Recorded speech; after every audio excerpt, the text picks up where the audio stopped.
we left off yesterday, Mr. Baker, you had just started to tell us another version of the story about how you turned off the power to the house in order to get Fabio Cementilli to do something. Sustained. Why is it that you turned off power to the house? To get him to come to get off the patio, turn off his TV. Okay. And so you turned off the power to the house because you thought he would get up and turn off his TV? Yes. How would turning off the power get him to come turn off the TV? If it were me, I would go to the fuse box. I see. So, when did you do this now? That same day. Yeah, at what point in time? I don't know. I don't have a time. When that time I was there. Obviously, but at what point? I don't know what you're As soon as you walked into the house, at the end, before you left, at what point did you turn off power to the house? Somewhere in the middle. Somewhere in the middle. Yes? Yes. Okay. So that means you were in the house for a period of time before you did so, correct? Yes. Okay. So how did you know where the fuse box was? Most places, in most houses, is usually in the garage. Okay. So you went into the garage and searched around for the fuse box? Yes. And then you turned off the power, and what did you do next? I waited to see if he would come in the kitchen. And did he? No. So what did you do? I waited and watched him. And then what happened? And then I waited for him to not see the kitchen, and went ahead and went forward. Okay. When the police arrived on scene, the television was still on. That's probably why he didn't get up. So did you, how long did you wait for him inside the house? I don't know. I didn't keep a running time frame in my head. But you were in a rush, right? Because you told us you were expecting people to come home. And you didn't have your phone. You said you left that in the car, right? Yes. So, weren't you worried at that point in time that I'm worried. someone would come? I'm worried through the whole time. But yet you sat and waited. I'm still worried the whole time. Okay. But you sat and waited. Is that yes? I had to wait. Yeah. And so eventually you gave up waiting, I'm assuming? Well, yeah. Eventually, I had to go forward. Okay. And so did you tell Chris Austin that you were going to turn off power to the house? No, it was not too much time for talking. And when you went into the garage, where was Chris Austin? I'm not sure. You didn't see him? I don't remember. You don't remember.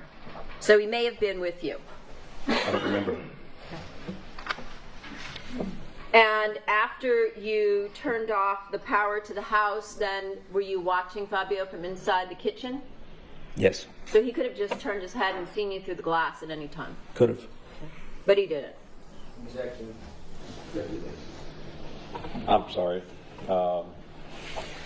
Repeat the question. Sure. He didn't see you. I don't know. That's overruled. Well, he didn't see you because he didn't come in, right? You eventually I don't know said if he saw me or not. you went out to I'm him. assuming he didn't see me. I don't know if he saw me or not. I doubt it. So you went out to get him. Yes. And then at some point you told us you went back into the garage, right? You told us that you followed some wires that were everywhere that led you to the DVR, correct? Yeah, it was where the car was, yeah. Showing you what's been previously marked as People's 129. There's a 17 in the lower left corner. In terms of all the wires that you told us you followed yesterday, where are the wires? In the garage. But you told us that you followed the wires from the house to the garage. So I'm asking you, where are the wires In the that garage. you told the jury yesterday that you followed? In the garage. In the garage. So you didn't follow any wires? There are wires from the garage. Okay. And where were the wires in the garage? By the box. And where was that? I believe it was on. It was on a back wall, on something, a shelf or a closet or something. I can't remember. I don't have the layout in my head. And how did you know that the DVR would be in the garage? The wires. Yes, I saw but it. we talked about the fact that there actually aren't any wires in the house, as you said yesterday. That I saw the wires. Okay. So once you went into the garage, that's when you saw the wires, correct? Yes. And do you recall where the wires were in the garage that you traced to some box in a different location? They were coming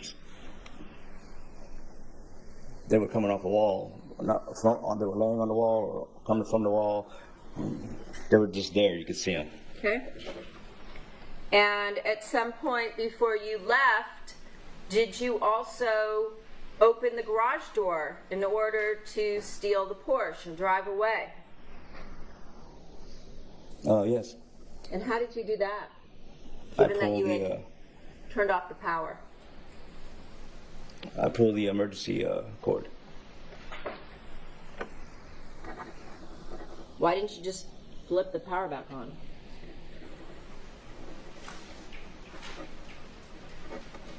Wasn't thinking.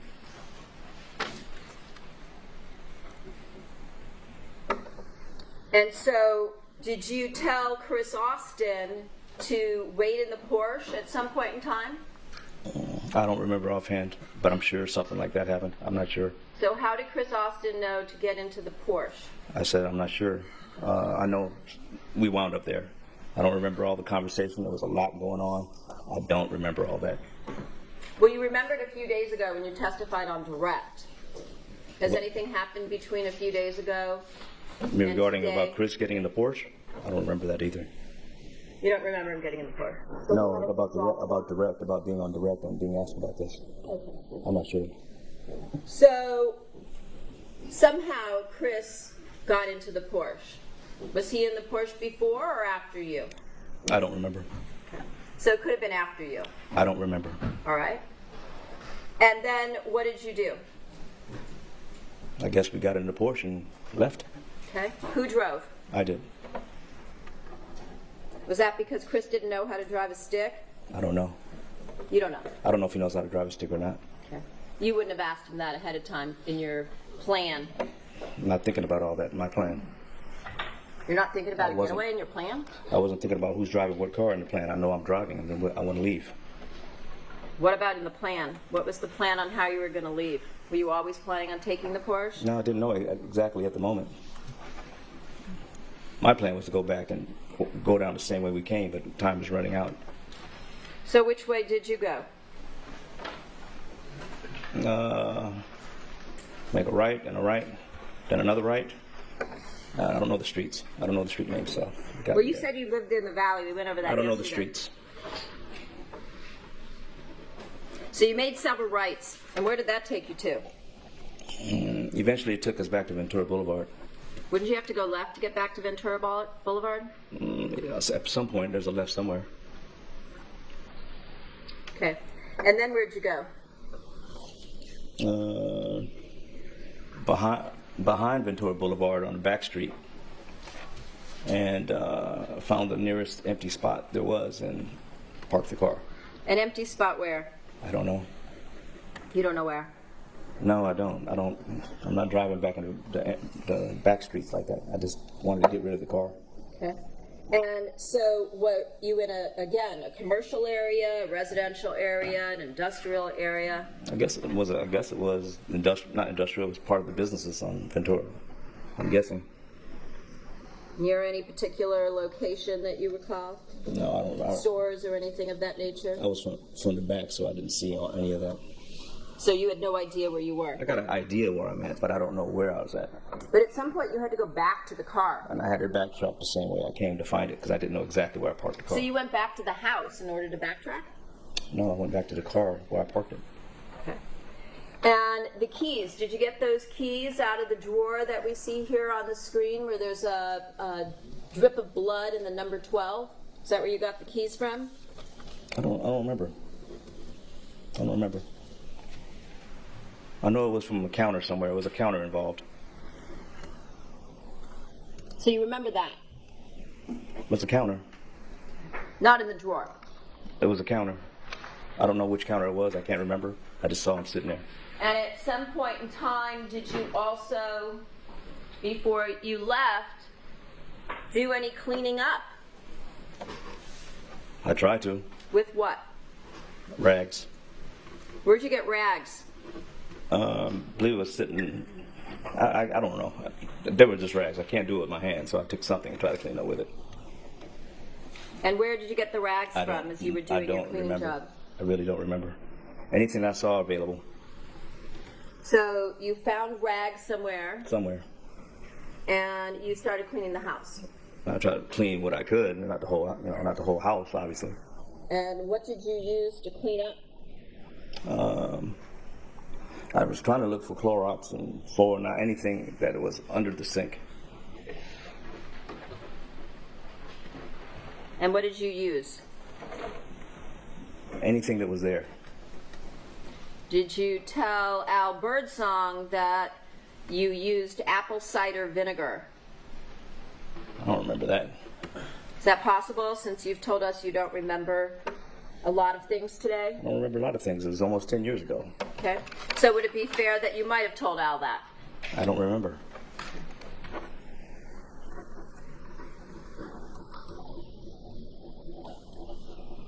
Do you remember Al telling you apple cider vinegar isn't going to get rid of your DNA? I don't remember that either. So that's possible that you had such a conversation. I don't remember.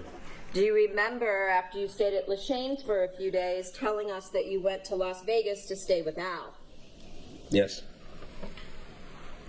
And did you tell Al what you had done? No.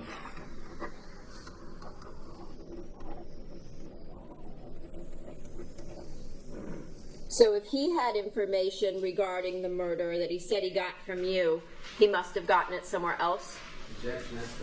Sustained. You also told us that at some point after you left the Porsche, you went to another location to get back to the rental car, correct? Yes. And where was that? That was the same place I told you I parked it at. Where was that? I don't know the exact location. It was in the residential area. Okay. And when did you go back to the rental car? After I left the Porsche. With Chris? Yes.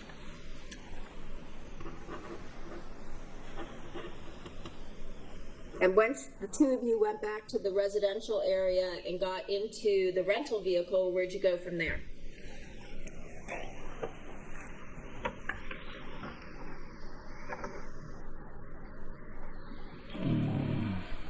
I told him to go ahead and leave and go back, meet me at the apartment if he could. If not, go.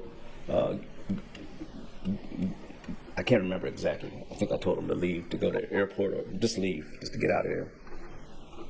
So he took off on his way, and me, I was still trying to get organized because I needed to change. I needed to get rid of the stuff, all that stuff. I needed to do all that. So he, not knowing where anything was, you told him to just leave? Yeah, I needed him to go. Uh-huh. And so where was he supposed to go? I told him to go to the apartment. If he needed anything, grab it. Grab his stuff, whatever he needed, and leave and get out of there. Because I didn't know what was going on. Everything was happening too fast. So did you give him a key? I can't remember. So how would he have gotten into your apartment to get his stuff? I can't remember if I gave him the key or not. I must have gave him the key. I can't remember. Okay. I And remember so that. where did you go at that point?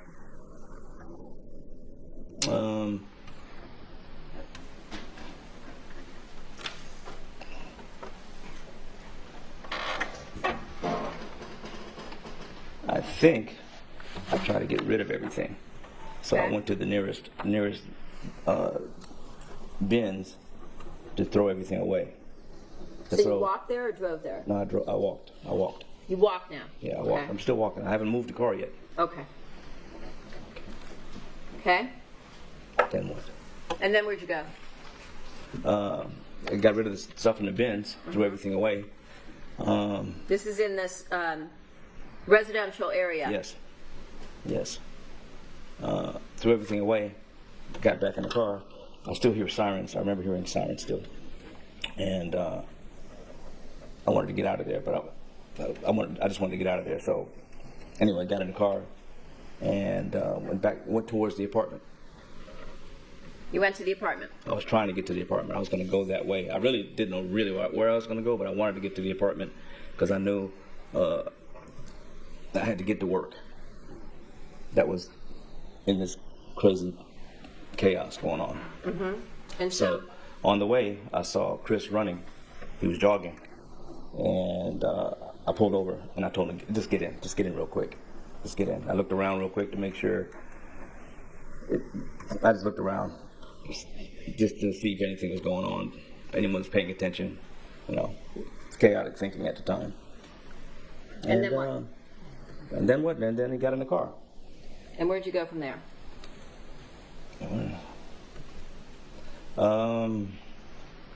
Went to the bowling alley. Which Yeah. bowling alley?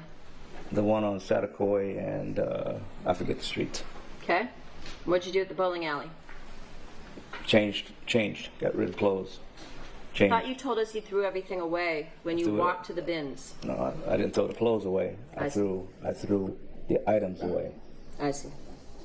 Which items were those? Whatever Everything was in in the it. pillowcase? Yeah, everything in the pillowcase. Okay. So you threw away your clothes. I didn't throw away the clothes yet. Okay. So you went to the bowling alley on Satakoy. You said you threw away your clothes. You're saying now, no, you didn't. So tell us what you did there. I didn't say that at all. Okay. Tell us what you did. I got the clothes off. We got our clothes and then put it in bags, and I wanted to get him out of there. Okay. But I still didn't leave. I couldn't leave because I had to go to work. So I remember being dark, and I told him, I need to go to work. And just stay out of the way for now, because right now it seemed it was safe. It was kind of safe for the moment. It was safe at the moment. You just told us you heard sirens, right? Yeah, way much before then. Time had elapsed, Oh, okay. Okay. And then what? and then I went to the apartment. You went to the apartment. Yes. Okay. Did you take Chris with you? No. Didn't take Chris. So you drove him somewhere and left him off again in some street. He was in the bowling alley where it was nice and safe. I see. Okay. So you drove the rental back to the apartment. I walked. He stayed in the car. I see. And then what?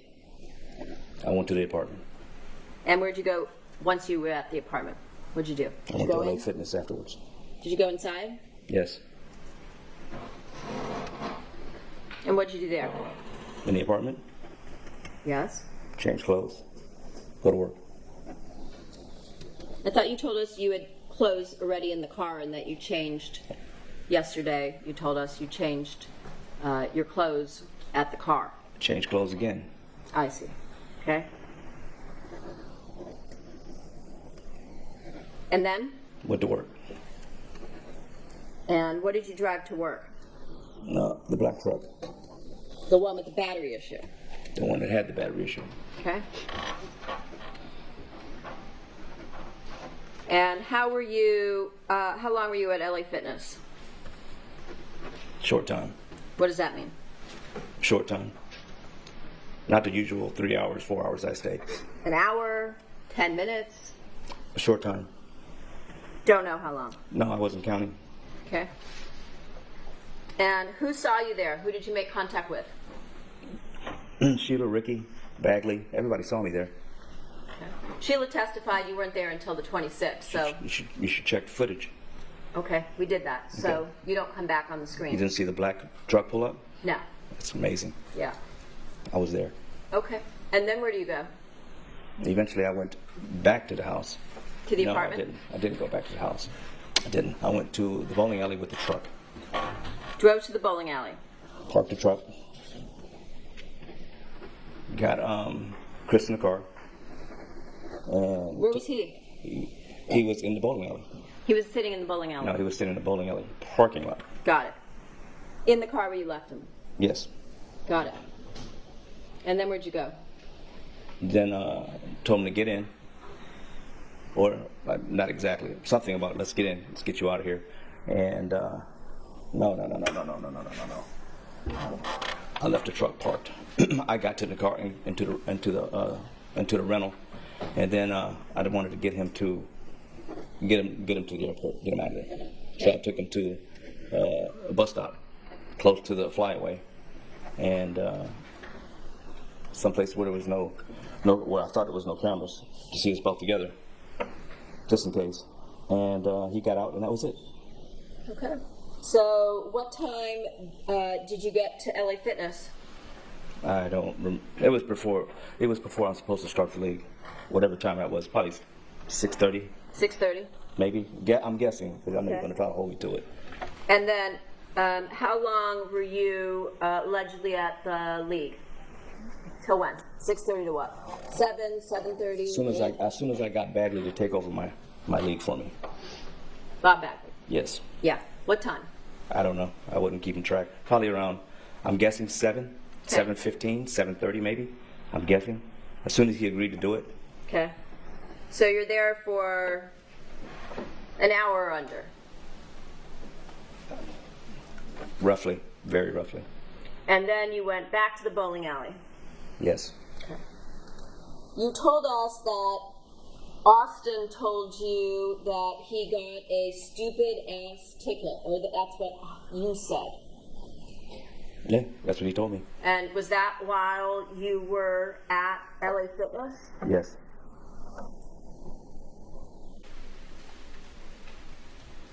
What time do you think you went back to your apartment? I don't know the exact time. I have no idea. But I walked. Remember? I walked. You walked there. Mhm. Okay. So I'm going to show you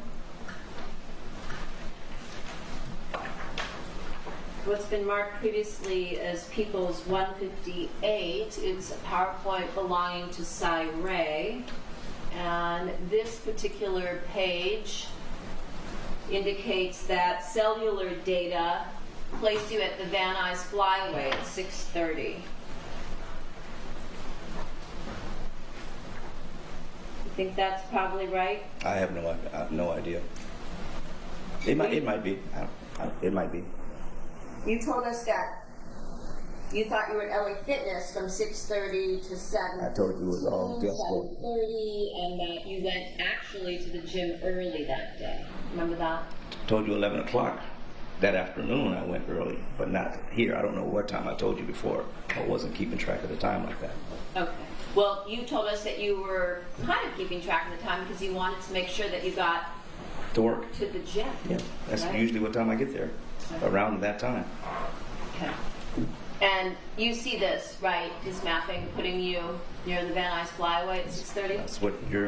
That's what your information that you provided says.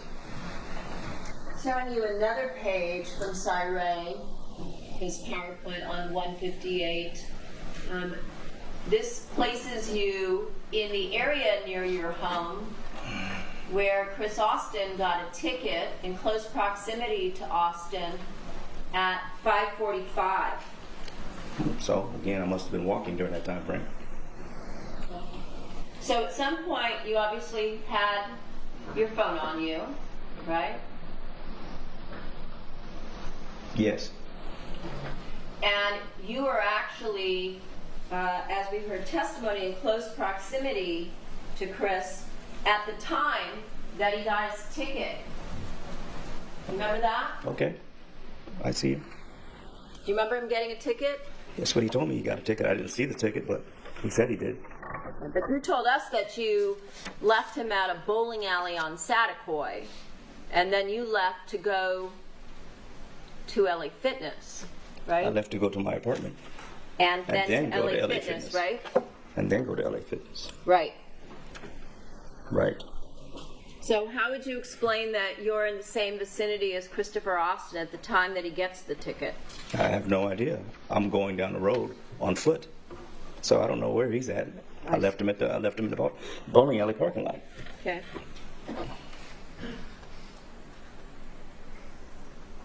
You also told us on direct examination that you went to the apartment because you needed to get rid of Monica's property, clothes that she kept at your house. Remember that?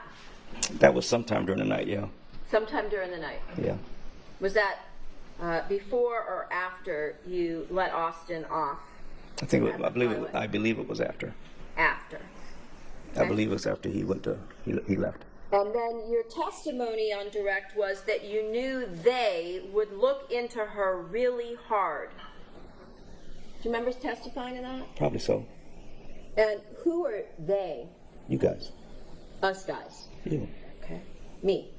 Well, you're representation of the state. Okay. So you knew that we would look into Monica really hard, you said on direct. Why would we look into Monica really hard? Well, usually you're watching all the TV shows, and there you go. So by watching TV, you knew that we'd look into Monica really hard. If you watch the Datelines and all that, and anybody who has a death in the family that's suspicious or anything or direct, you look into the family members first. I see.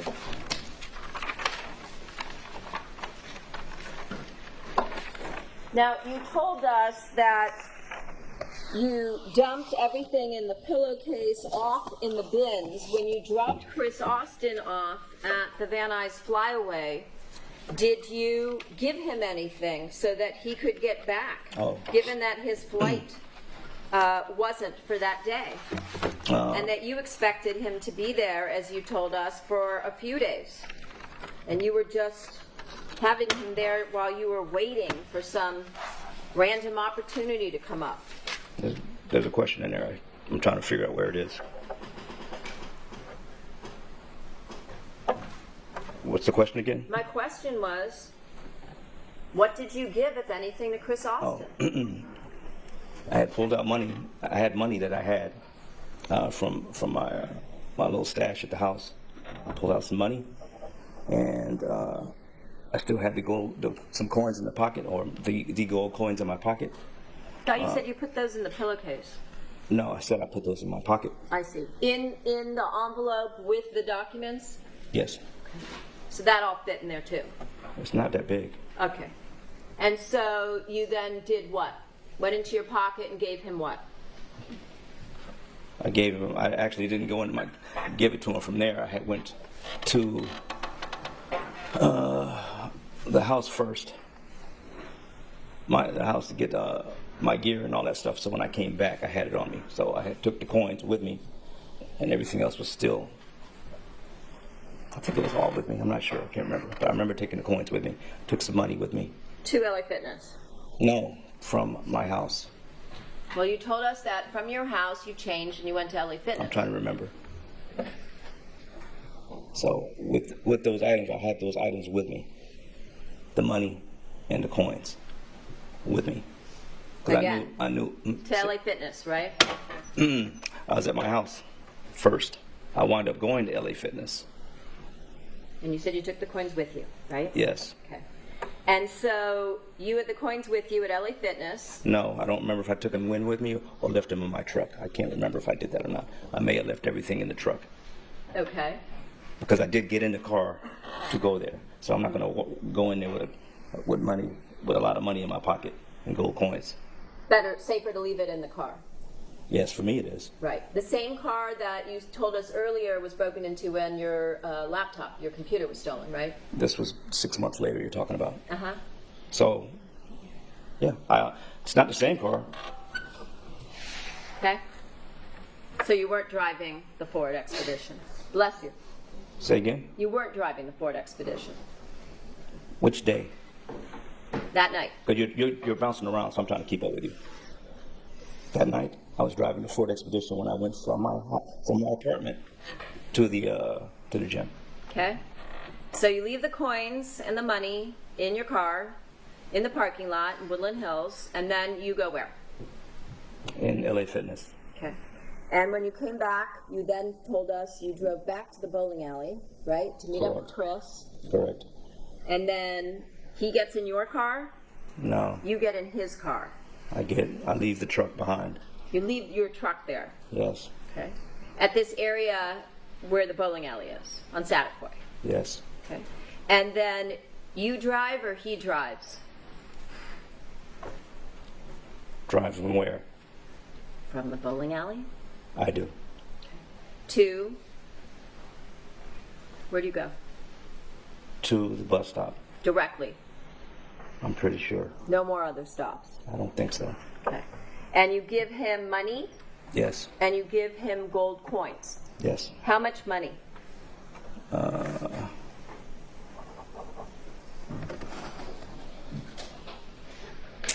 I'm guessing 2,000 $2 grand. something. 3,000 to hold him over. 2 to 3. Yeah. Just in case he has to disappear or whatever. Just in case. Okay. And where'd you get the money from? Because we saw your bank records the other day. I have cash stashed. I see. If you looked at my bank record, you could say I took out large sums of money at given points. Okay. So you somehow stashed $2,000 to $3,000 in the house. You get the money from the house plus the gold coins. My apartment. How many gold coins? I'm thinking it was like, I don't know, I think it was like anywhere between 6 and 10. It was a handful. I gave him like five of them. You only gave him half. I'm guessing again. I just gave him a handful, like 5 or 6. It was like half. So And I what just did gave you it to him. do with the rest of the gold coins? I kept them. And what did you do with them? I eventually cashed them out. For how much? I don't remember. It was good sum. It was a good sum though. When you say a good sum, what does that mean? Like 3,000. Okay. And where did you do that? Various places in LA. Various places. Yeah. Do I know what they are? No. So you, when you say various places, did you take each coin to a different location? There were different places. So is that yes? I don't know. I don't remember. I remember I might have cashed in 2 at one place and 1 at another. I don't remember. Okay. And when did you do that? When? Somewhere in between that day and months later. Well, you told us I don't that remember what you day. specifically went back to the apartment to clean out anything that could connect you to Monica. So I'm assuming you also didn't want to be connected to Fabio by having gold coins in your apartment. Good assumption. So I still don't remember the days though. Okay. So you did the cleaning of her stuff, but the coins you left there. I don't know where I left them. I don't know where I kept them at. Okay. I think I might have kept them. And I don't know. They kind of came with me sometimes. That wasn't like the main. They came with you And put them in my person, yeah, in my pocket, just to carry around? just in case I need to get rid of them. I had a chance. I mean, I'm not looking that day and say, oh, I'm gonna get rid of these coins today. Let me count them because let me watch them all day long. No, it wasn't like that. If the opportunity came, I tried to get rid of them. Got it. So you told us you stayed at Lacheyne's for a couple nights. You told us you stayed in Las Vegas for a couple nights. You also stayed at Ricky and Sheila's first week in February, right? Yeah, I don't know the dates, but I did stay with them. Till Ricky asked you to leave, right? At least that's what he says. Because you were trying to use Sheila to get Monica out of the house that first week in February. Yes. And then the following week, after Ricky kicked you out, you went to Glendale and you stayed with your friend Roger, right? Callie B? I stayed over there a couple of days. How many's a couple? I didn't keep count. I don't know. Could it be possibly a couple weeks? I don't remember how much time it was exactly. And while you were there, Monica came numerous times and picked you up, right? Eventually, this was when you said February? That sounds about right.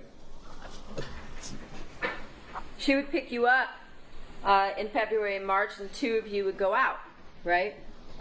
We would go somewhere. And then she would come back and stay at Rogers with you for a while. Yes, sit and have a drink, stay off the streets. For me, I didn't want to be on the streets. But you were on the streets. You were I was going trying to stay off the streets as much as possible. You went to clubs. I was trying to stay off the streets as much as possible. Did you go to the parlor bar? Who? The parlor bar? I don't remember these names. You don't remember? You were there several times. I don't remember the names. Laugh Factory, I do remember that. Dime Bar. I do remember that. So you weren't worried about staying off the streets because you were out. Not initially. Initially I was. After a while, when time went on, no, I wasn't. So in February, enough time had gone on. Not a little bit. It wasn't quite comfortable yet. Comfortable enough though to go out, right? I went out. Okay. And after you abandoned your job, somebody else took over at LA Fitness, right? You didn't go back there. For my job, I actually made sure someone took over. So I didn't know. So I had someone take over the job. You had someone, not the company. Well, the company did, but I made sure Sean. that he got the position.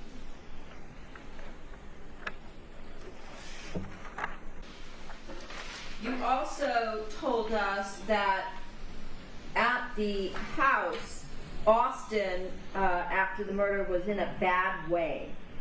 What did you mean by that?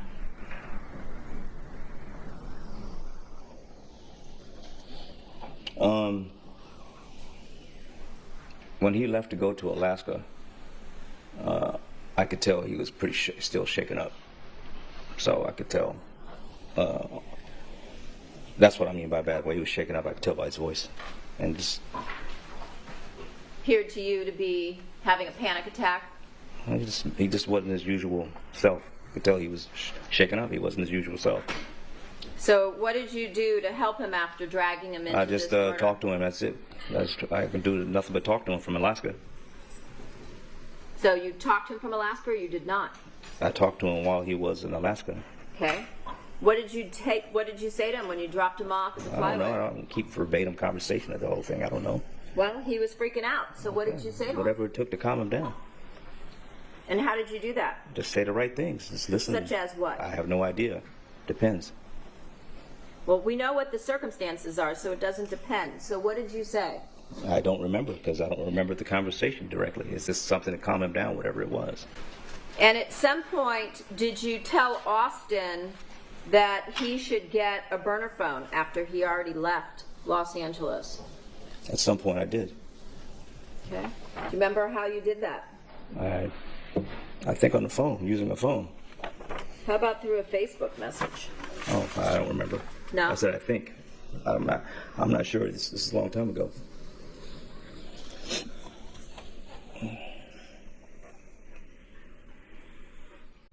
Did you tell him to get a burner phone, and then subsequent to that, did you send him money to get a burner phone?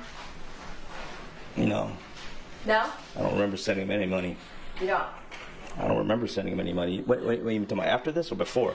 After. There was no need for me to send him any money. He had money. He had money.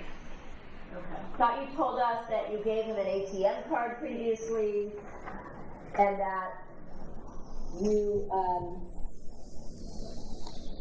told him he could use the money whenever he wanted for anything he needed. Well, Did you good. continue putting money into the account? At that was point? connected to the ATM that he pulled out in Alaska? No.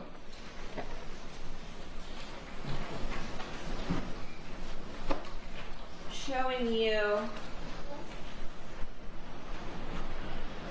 a PowerPoint from, I believe this was also 158, Officer Curtis Davis's PowerPoint. Do you see this message here on January 26th, 3 days after the murder? Yes.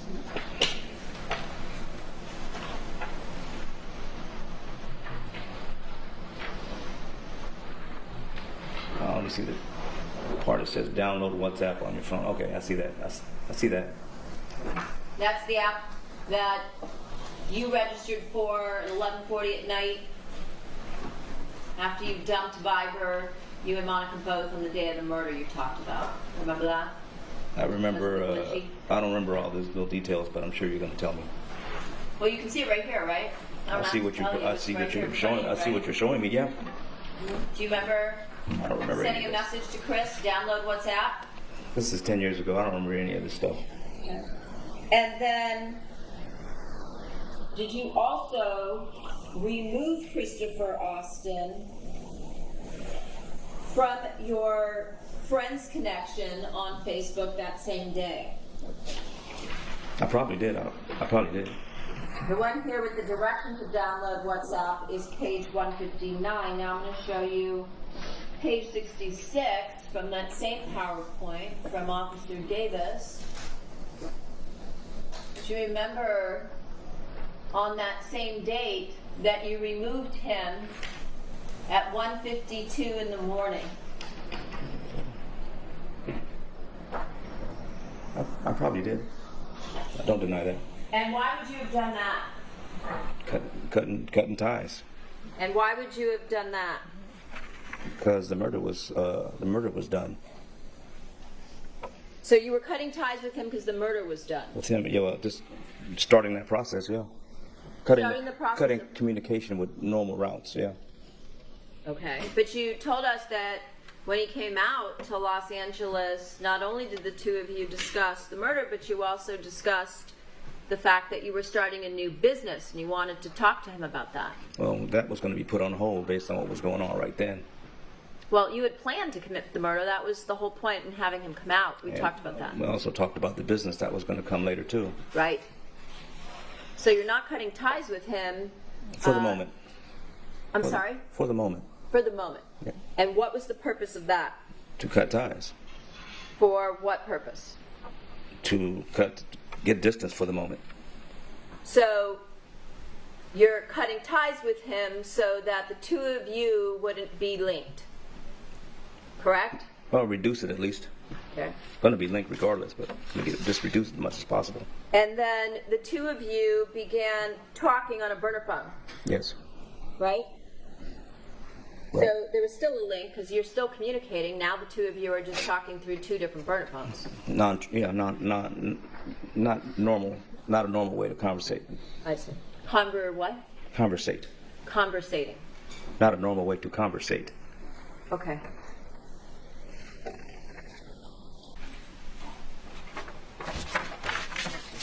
Now, Chris Austin testified in this case and told law enforcement the day that he was arrested that the reason all of this happened, this murder occurred, was because of the life insurance. That you told him that Monica was going to get money from Fabio's life insurance. Do you remember having that conversation with him? No. No. So, when did you and Monica first discuss the life insurance policy? Sustain? At what point, if ever, did you and Monica discuss life insurance? Never had such a conversation. You never discussed. No. I'm pretty sure we never discussed this type of thing. None of my business. Pretty sure. Pretty sure. I'm pretty sure. I mean, we talked about a lot of things, so I'm pretty sure. Pretty sure. Like percentage-wise, 80%, I'm not doing 90. As sure as you were about everything else you've testified to? 99%. 99%. Okay, so really sure. I'm pretty sure. Well, 99% is pretty good odds. Well, your odds are probably different from mine. Okay. Sustained. If you never discussed life insurance, 99% sure, with Monica, why were you the first person she contacted when she received an email from Detective Parshall saying that she had been cleared to collect the life insurance? Objection, that's argumentative. It's overruled. Well, you would probably have to ask her that. So you don't know why she would contact you. Not her daughters, who she was so worried about not getting the insurance, but you. Like I said, you may have to ask her that. So if she sent you information regarding what she received from Detective Parshall about being cleared for life insurance, you wouldn't even know what she was talking about. The only thing I knew about was she was concerned about paying the mortgage and paying bills. That's the only thing I know about, so maybe she was excited about it. She was excited about it. Maybe she was excited about whatever she was dealing with there.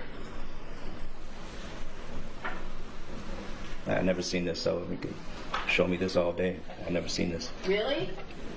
Because it's found in your board expedition on a flash drive. Sent it to you. Why the hell would this be on a flash drive? I don't know. We have photos of her on a flash drive. Lots of nudie photos. Of course. Sex photos, masturbation photos, sex with other men. Objection, Your Honor, this is argumentative. Sustained. You had all sorts of photos of her on a flash drive, including this. I don't remember this. You don't remember it. No. And see this? It says, we're clear on the letter for the life insurance. Secretary typing it up, and MetLife should have it by the end of next week or the following week. See that? Bless you. Yeah? I see it. Showing you what was previously marked as People's 176, an extraction from Monica's phone.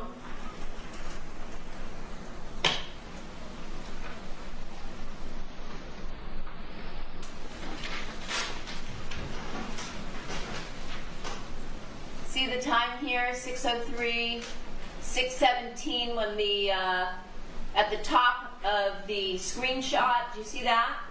Has nothing to do with me. I see it, but nothing to do with me. All right. That's dated June 9th. Same day, June 9th.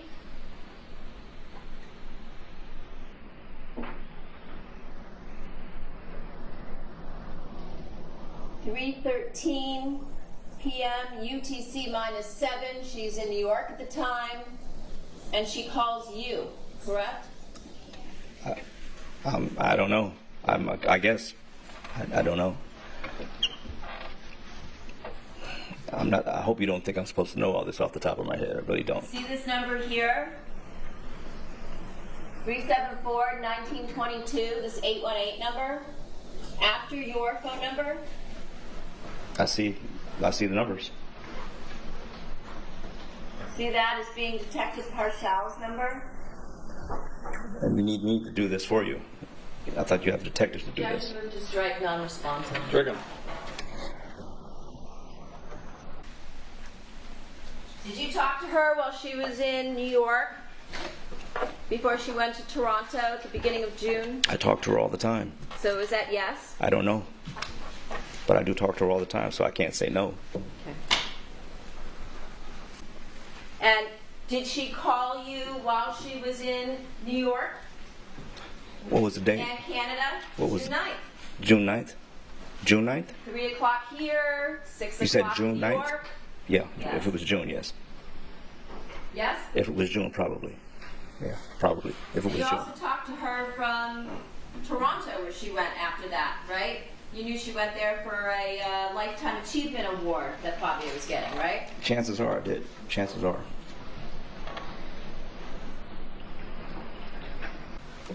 Now, you also, I believe, told us that when you were testifying on direct, that the oath to tell the truth means something to you, right? It means something when we come to court. Right. Means what? It means to tell the truth.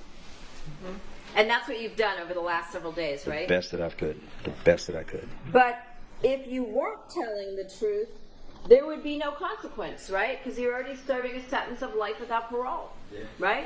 That's argumentative. Sustained. What consequence might there be if you were to lie to this jury? I don't. This all though. I don't What know. consequence? I don't know. I have no idea. I'm sure you'll find something. Well, there is nothing, right? I don't know. Take your word for it. I mean, perjury as opposed to life without parole is chump change, right? I'm not a lawyer. I don't know. But you have friends that are lawyers, right? Yes. Like Howard Lynch, right? He's a friend of mine. And you've talked to him about your case? Never. Never. No, I haven't talked to him about my case, but this one, no. I see. How about John Stanley? Talk to him about your case? I haven't talked to him. Wait a minute. I think he came to see me. So I did talk to him very briefly.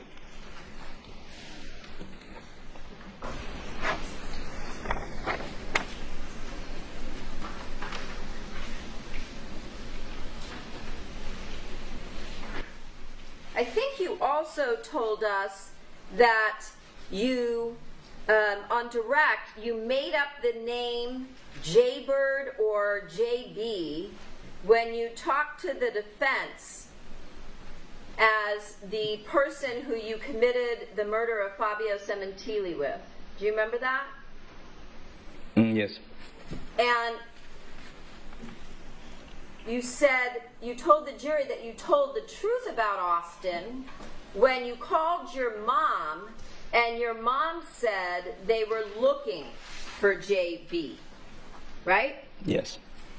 Did your mom say who they were?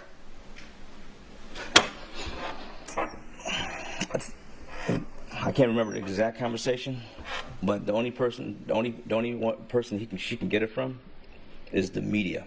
I see.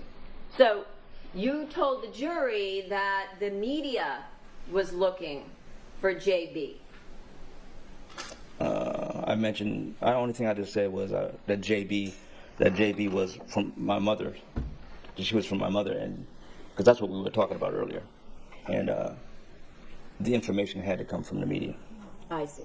So the media was looking for a dead person. I don't know if they're looking for him or JB. not, but it was mentioned through. I'm sure it was through the media. I'm sure. It was. Which media was looking for I don't know. I somebody mean, by the name? you're releasing all kinds of One information. moment. One moment. Who was? One moment. There's an objection, please.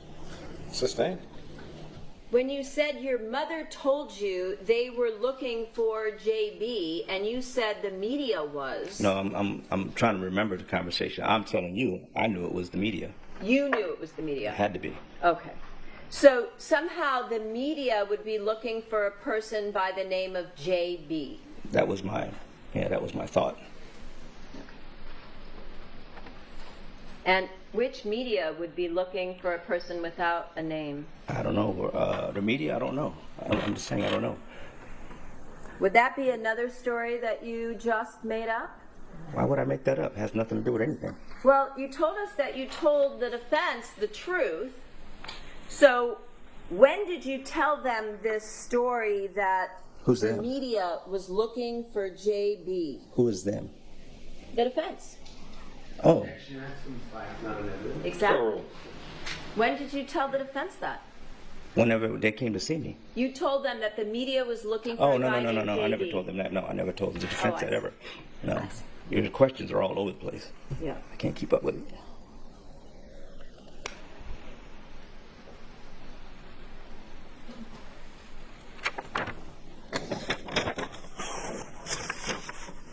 Now, you also told us that you never told Monica that you committed this crime, correct? Correct. And you told us that when you went to see Monica the night of the wake, which would have been January 29th, after coming back from Victorville, where you purchased the burner phones, that you needed to see what was wrong with her, if she was all right, because you wanted to make sure she wasn't upset that you had done this. Do you remember that? Vaguely, yes. Okay. So at that point, at the wake, did you tell her, like you told the jury, that you needed to find out if she was upset because you had done this, meaning killing her husband? That assumes facts, not in evidence. Oh, I never said anything. I never said anything like that. Oh, you did on direct.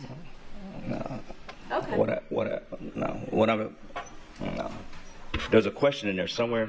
This state's direct. Yeah, this is all over the place. Answer the question. So ask again, because there was like a whole bunch of pieces in there. Yes, I would put in the pieces of what Please. you told this jury. All right. That you went there that night because I did you go. had to... I did go, yes. Okay. And so what did you tell her about that? You said you About needed to find going? out. About going? Go ahead, sir. Answer. No, I'm trying to. About me going? all right.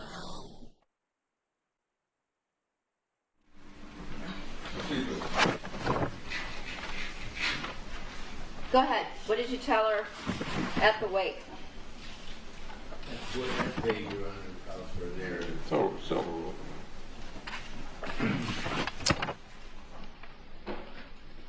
I'm thinking the first, I don't remember exactly offhand, but the way, in the shape that she was in, again, this is just paraphrasing. It seems like I make one word error, it's a lie. So I'm paraphrasing. So when I saw her, she looked pretty bad off, and I asked, I'm pretty sure I asked her, was she all right? Are you all right? Do you remember stating on direct, well, eventually I approached her when I could, but she was surrounded by a lot of people, and I wanted to find out why. I mean, I know why she was messed up like that, but I wanted to find out what the hell was going on with her. Like, you know, like, is she losing it because of me doing this thing? You know? And that's what it was. I was just trying to see. Okay. Yes. And then Mr. Levine cut you off, and you said, if you were responsible, Your Honor. and you said, well, that's what it says. It says, see if, and then Yeah, all interrupted. that was going on at the same time in my head, but I'm trying to go step by step with you here. But in my mind, are you all right? Because you look bad off. Right. And so, did you ask her, like you said, are you messed up because I did this thing? No, I didn't say You that. didn't. And why not? If that's what you were worried about, why didn't you ask her that? Because it would say that I did it. Because what? It would say that I did it. Okay. And so that's what you told us, though, that you wanted to make sure she wasn't upset because you did this thing. I wanted to make sure she wasn't losing her mind and totally upset, period. Okay. It looked bad. So when you talked to her, you didn't say anything. I'm sure I said something like, are you all right? And she barely spoke. I was barely audible. I see. Okay. How many times would you say you spoke to Monica's lawyers? I don't know. You have the information in front of you. I have no idea about. Over 5. Over 6? I don't know. Over 5. It felt like 5. I don't know. I wasn't keeping track. Over 8? I wasn't keeping track. Approximately how many do you think? Give us an estimate. Over 5. Since you were there and we weren't. Yeah, but I wasn't keeping track. I see. You wanted, though, to talk to them for a long time, right? I wanted to talk to them as long as it's needed. No, I mean, you had wanted to speak with them for years. You told Monica in Oh, yeah. recordings that you wanted to talk to her lawyers, right? I did. And because you wanted to take the blame, right? No, because I needed information. It was a smart-ass comment because I wasn't getting information at all. I see. So when you said to Monica in numerous conversations, if things go bad, I will take the blame. I'll take it. I'll learn, right? I probably said that. And you also said that you wanted to talk to her lawyers, and you told Monica that you needed to get your lawyers and her lawyers together so they were all on the same page, because she doesn't have a defense without you, and you don't have a defense without her. Do you remember that? Objection, the misstate, yeah. No rule.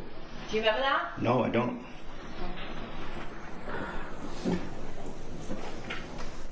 Showing you People's 217. Do you recognize this shirt? It has a 1 in the lower left corner. I remember. I don't remember this. She's wearing a shirt. She probably got it from me. I just don't remember it. Do you remember telling Detective Gable and Detective Tellis on June 14th after your arrest that the shirt she was wearing the day you guys were arrested, which is this shirt, that she got it from you? I don't remember all that. Do you recognize the bedding? Actually, I do. Yeah, whose bedding is that? That's hers. No, it's yours. Oh, see, that's how crazy I am. Wow. I could have swore it was hers.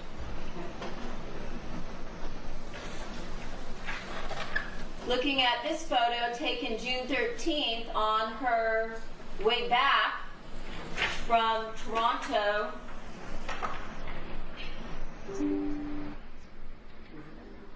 Oh, this is not the mark? Your Honor, can I have this marked as the people's next in order, please?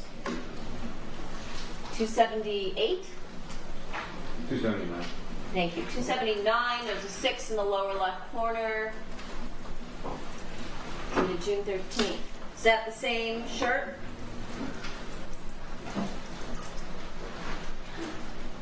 Looks like it.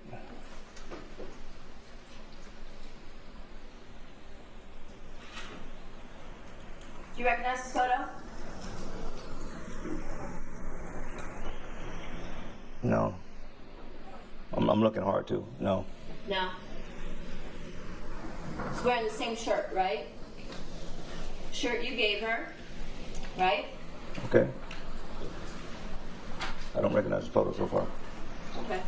And also contained on your SD card found in your Ford Expedition. You know, a lot of SD cards, racquetball equipment, clothing, women's clothing in your Expedition at the time that you were arrested, right?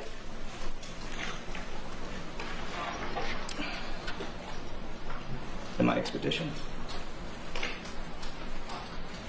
I don't remember. You don't remember? Because when I was arrested in a squad car, not in my truck. So I don't remember.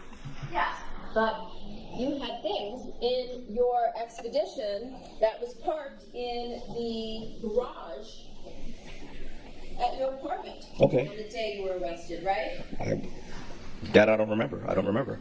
I didn't do an inventory before I got arrested. I don't remember. I probably did. I may have.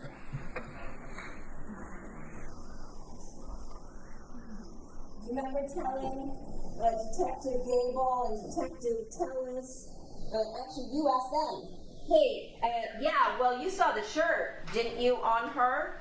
That was a gift I gave her. And the detective said, oh no, and you said, so you didn't see the army shirt? And the detective said, yeah. And you said, did you see the back? It said, it will defend. And the detective said, yeah, right, okay, very nice. Oh, so, and you said it was a gift that I got her, because I can't wear it here anywhere. Remember that? Not really. I don't remember that. I don't. It's too long ago. Did Monica ever ask you if you had committed this murder? No. Never asked you that. No. How about after the two of you tried to explain away where all your DNA in the house came from. Objection is argumentative. Still rule. Say that one more time.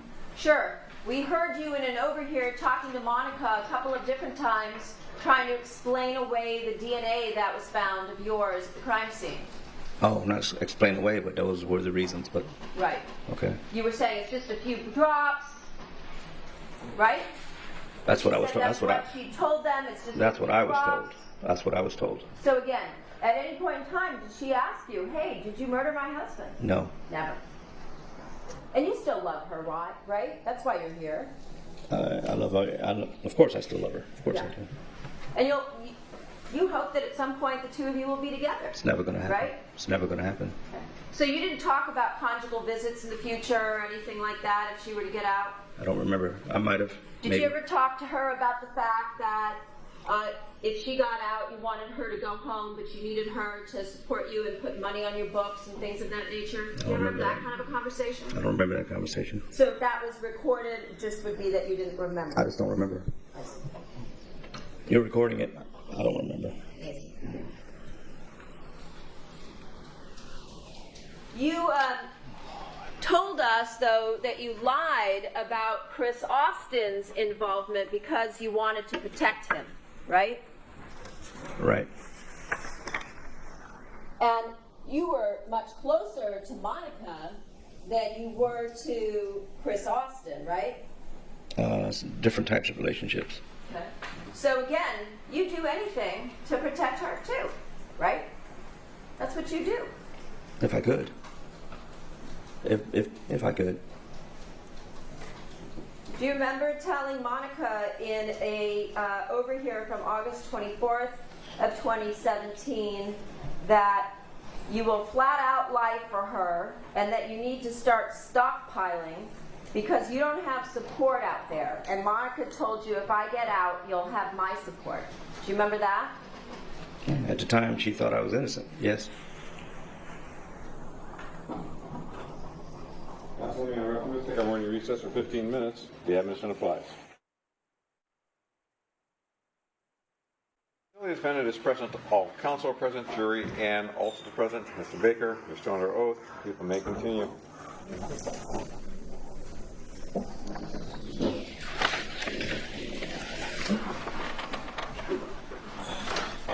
If you didn't discuss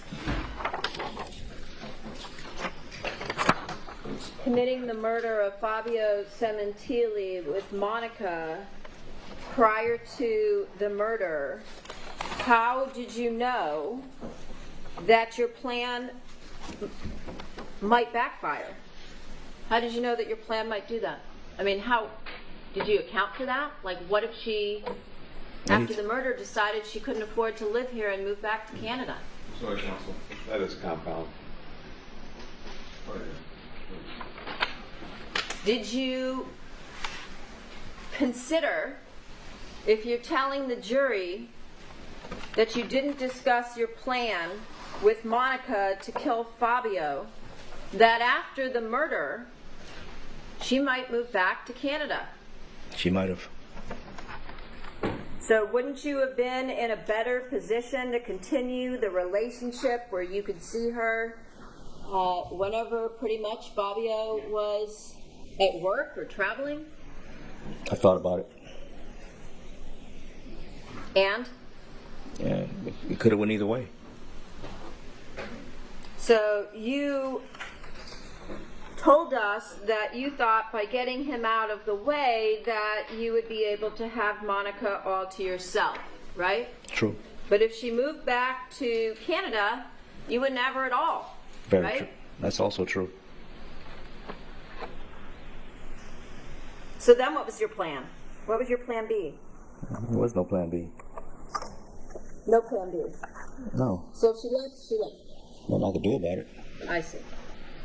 So you went to all of these great lengths to set up this murder and bring in Chris Austin and all of the things you've told us about over the last several days on the chance that somehow Monica would be able to find a way to stay in the United States and in California with you?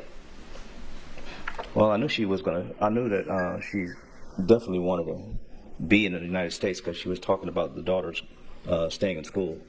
So I knew she was going to stay in the United States, regardless whatever happens anywhere. Okay.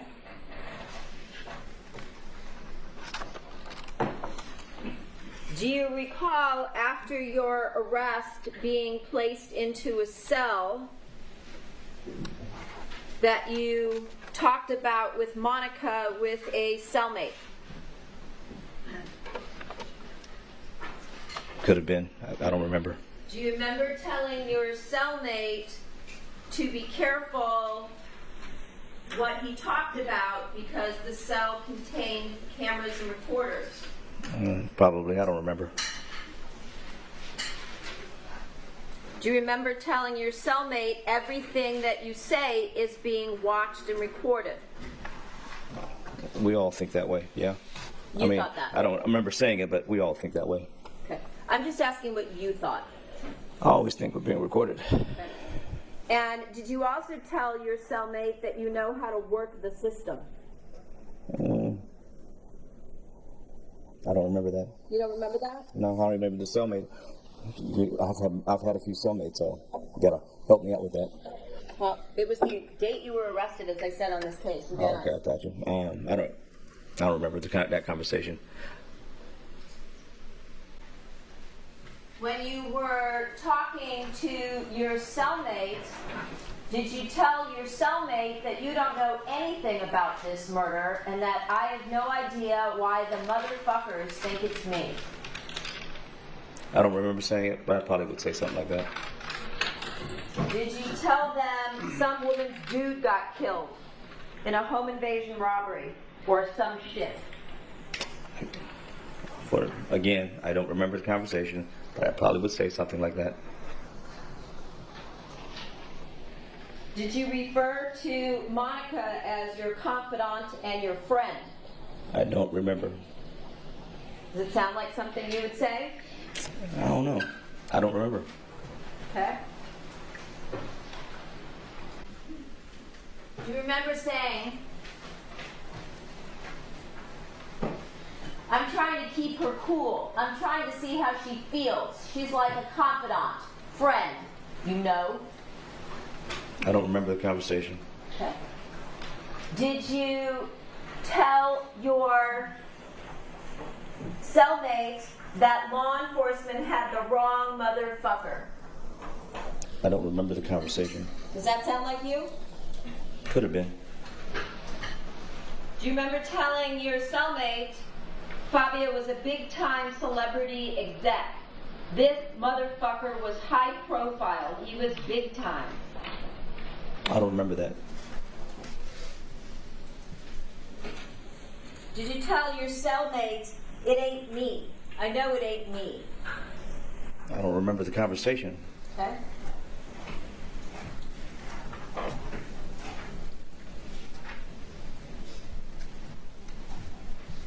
Do you remember telling us earlier today that you had probably around 5 interviews with the defense? Yes. Who takes the evidence? Do you remember when the first one was? No.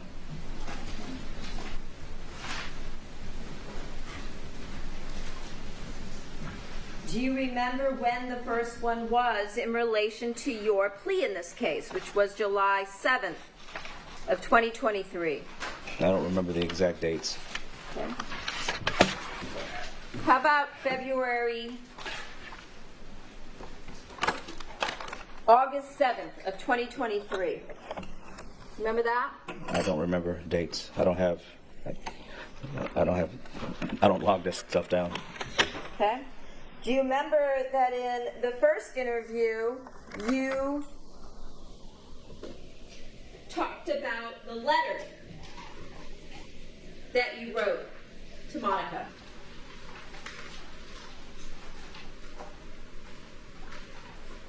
Okay. Do you remember that? I had a lot of discussions, but I'm sure we talked about it. Showing you people 628. I think that's defense. It is. Sorry, defense 628. You recognize the writing here? Yes, Whose writing is that? it's mine. And this is the letter we talked about yesterday, right? Where you told us that you spent an entire day writing this letter, right? And I spent some time, yeah. I wrote the letter. You wrote it. I wrote it. And you gave it to the defense. Yes. And this was your attempt to apologize to Monica, right? For killing her husband. To make it easy for you, yes. I'm sorry? To make it easy for you, yes. Okay. Well, I don't want you to make it easy for me. Is that what your intent was? Isn't that No, what you told the because- defense on direct? No, I'm just making it easier for you, so that way you can say it's me who wrote it. Non-responsive. Just strike. Stricken. Again, did you tell the defense on direct that this was your attempt at an apology? Probably. And then did you give it to the defense to give to Monica? Yes. And so here you wrote that you have a lot to say, right? And the first paragraph that I'm pointing to here, as much as I want to apologize to say I'm sorry of what happened to him, you and everyone else, it will never be enough for me to emphasize, especially to you, right? Yes, what I wrote. And in the letter, you knew that the murder occurred in January, right? You wrote January 2017 when this all happened. Right? I wrote it. Is that what you wrote? Yeah, because I didn't even know the date. Okay, but you wrote January 2017. Yes. So you knew the month. Yeah. And you knew the year. Yes. And you said your intent was actually to deliver a gift for Monica's birthday, right? Correct. However, unknowing it was an unforeseen disaster, right? Is that what you wrote? That's what I wrote. And then you said it got worse, right? A disaster for which I feel horrible. It got worse. Yes. Okay. And then you wrote, it was supposed to have been a good thing, but it went horribly wrong. Right? I wrote that. Okay. And then you said, who could you tell? Who could you explain this to? No one, right? Talking about me, yes.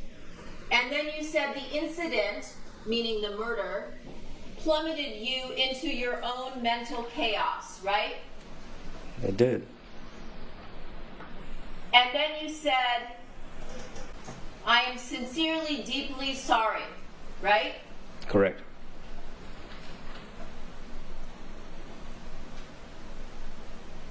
And then you wrote about, in this letter,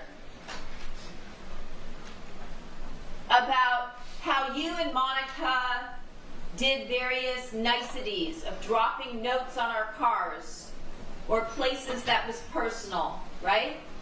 Yes. Slipping cards, mementos, and gifts. Correct. And that you prided yourself on turning up the niceties a notch at times, right? Yes. That you would leave notes, cards, gifts in or on a car she would drive all over the valley. If I could. I'm sorry? Yes, that's what I wrote. And that placing drawn posters with messages only she would know were hers, placed on routes she'd travel, right? Yes, I wrote that.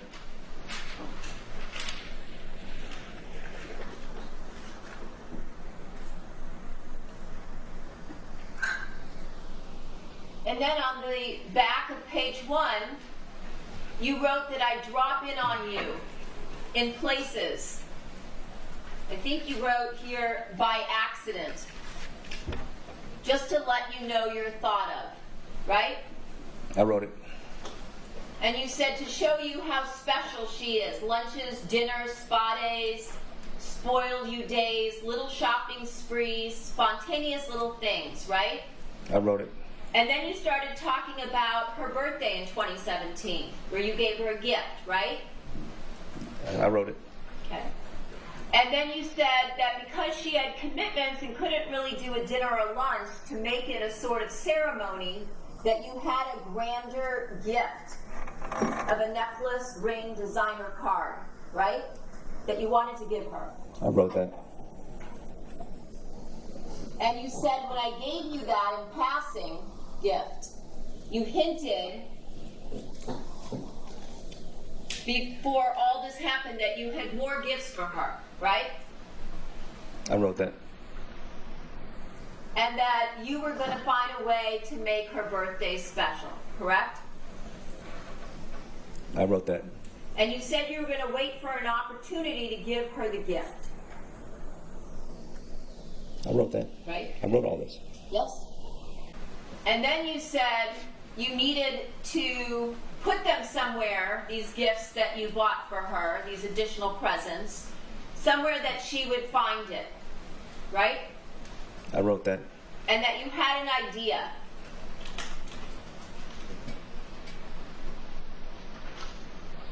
Right? I wrote all this. You said you had a little impromptu drop-off plan. Package the gifts up, place it under the seat of her car, right? I wrote that. And then you said, but that would require a lot of surveillance. And asking a smart woman too many questions on her whereabouts will sound alarm bells, right? I wrote that. So then you said, when you told us just a couple minutes ago that you didn't know the date, in here you wrote the date, right? Days before the 23rd of January. Yeah, I always kind of knew what the date was, but I didn't really know the dates. But yet you wrote it. I know, I get that. I really don't know dates that well, but go ahead, yeah. Okay. But you knew it here, right? Okay. And so you said that you coordinated that a package was going to be delivered to her on a league night, right? Racquetball league night. Correct? I wrote that. And that you plan to have it dropped off at the gym. And if that wasn't done that night, it was going to be placed under the seat of the Mustang in the driveway as a last resort by a paid deliverer. Correct? That's what I wrote.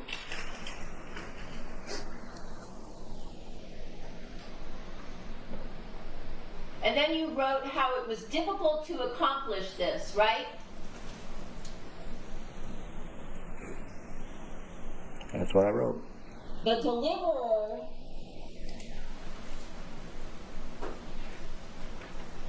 that you contacted wasn't available, so you were forced to wait for another time, right? That's what I wrote.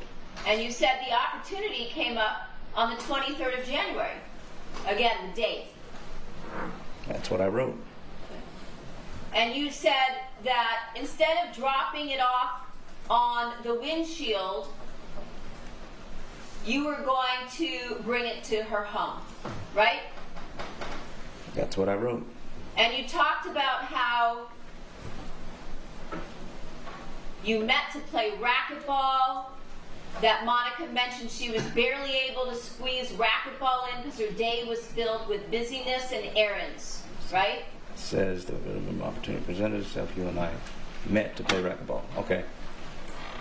And you said the more you listened, you got the feeling that everyone at the house was going out running errands also, right? Yes. So you said you saw the potential to deliver the present. Yes. And so basically you told Monica that you were planning to drop off a gift to her at the home, right? That was the intent of the letter. Okay. And you talked about placing some jewelry and a card somewhere in the house where she would be surprised, right? That's what I wrote. And you said it had to be in a place where she would find it and no one else would stumble across it. right? That's what I wrote in So this you letter. decided that you were going to place this gift and this designer card on her pillow, on her bed, I just wrote that in the letter. right?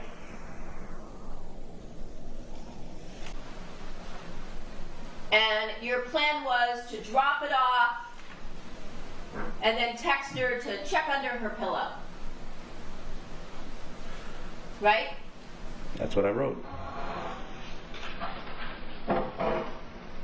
And then you go on to talk about how you had it in your racquetball bag and you were worried she would see it in your bag. Remember? Do I remember? No, I just remember. I'm just looking at. I agree. That's what I wrote. Okay.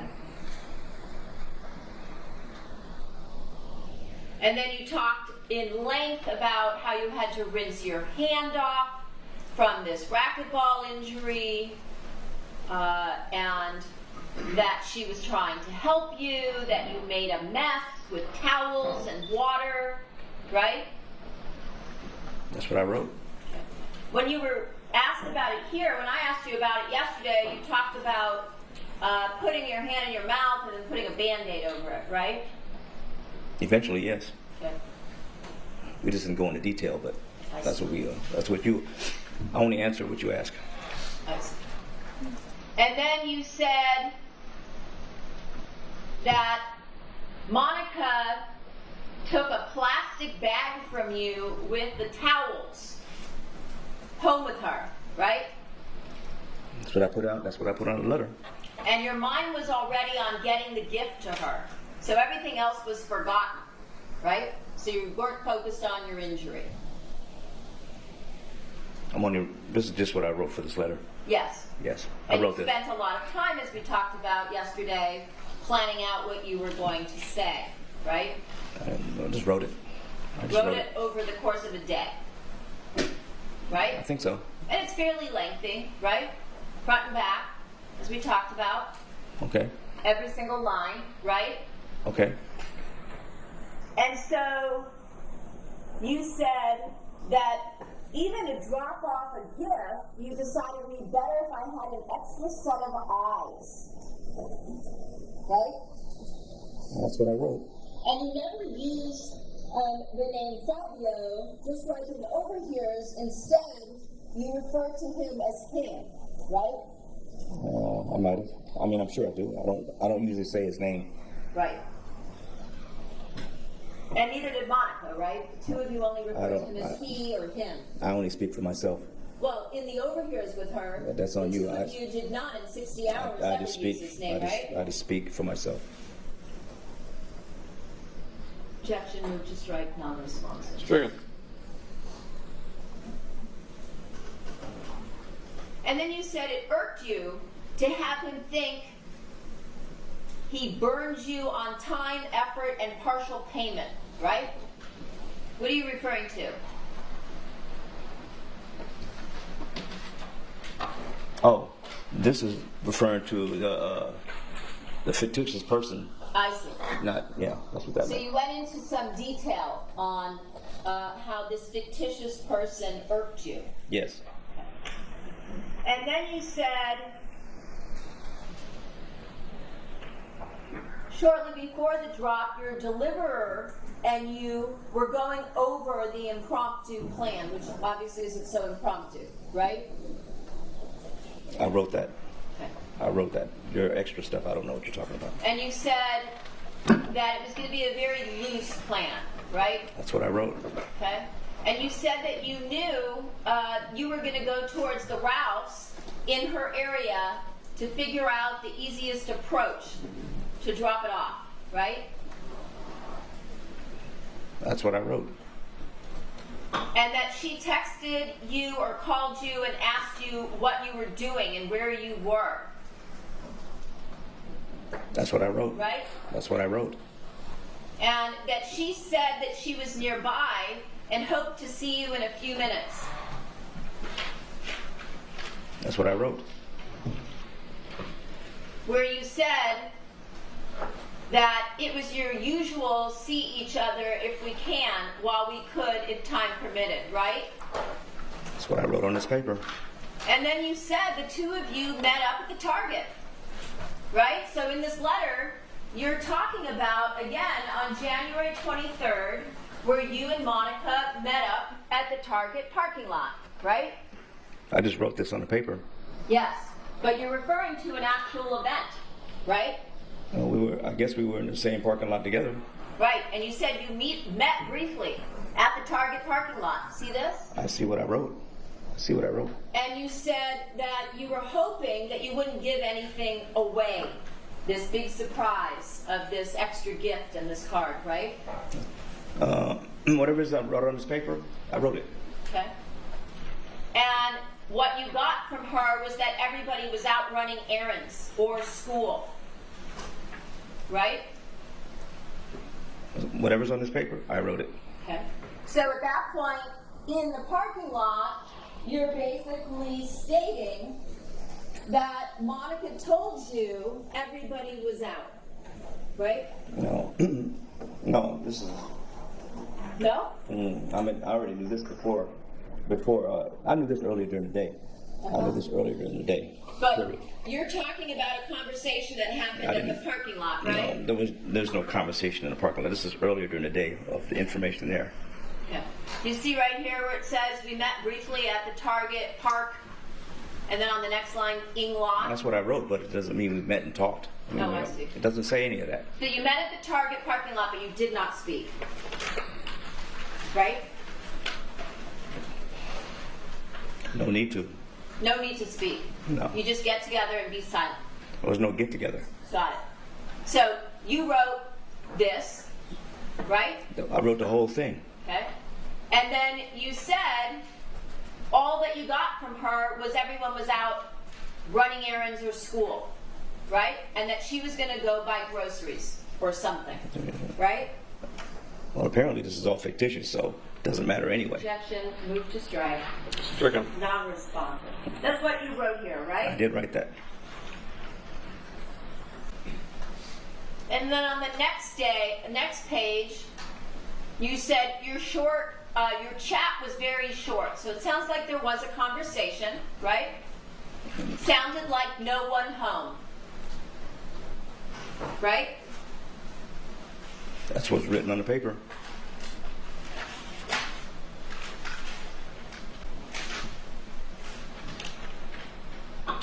Or that nobody would be home for an hour or two, right? That's what I wrote. And then you said you went to the house, right? That's what I wrote on the paper. I wrote the entire thing. Okay. And you said there were no cars in the driveway. As expected, no one seemed there, right? That's what I wrote.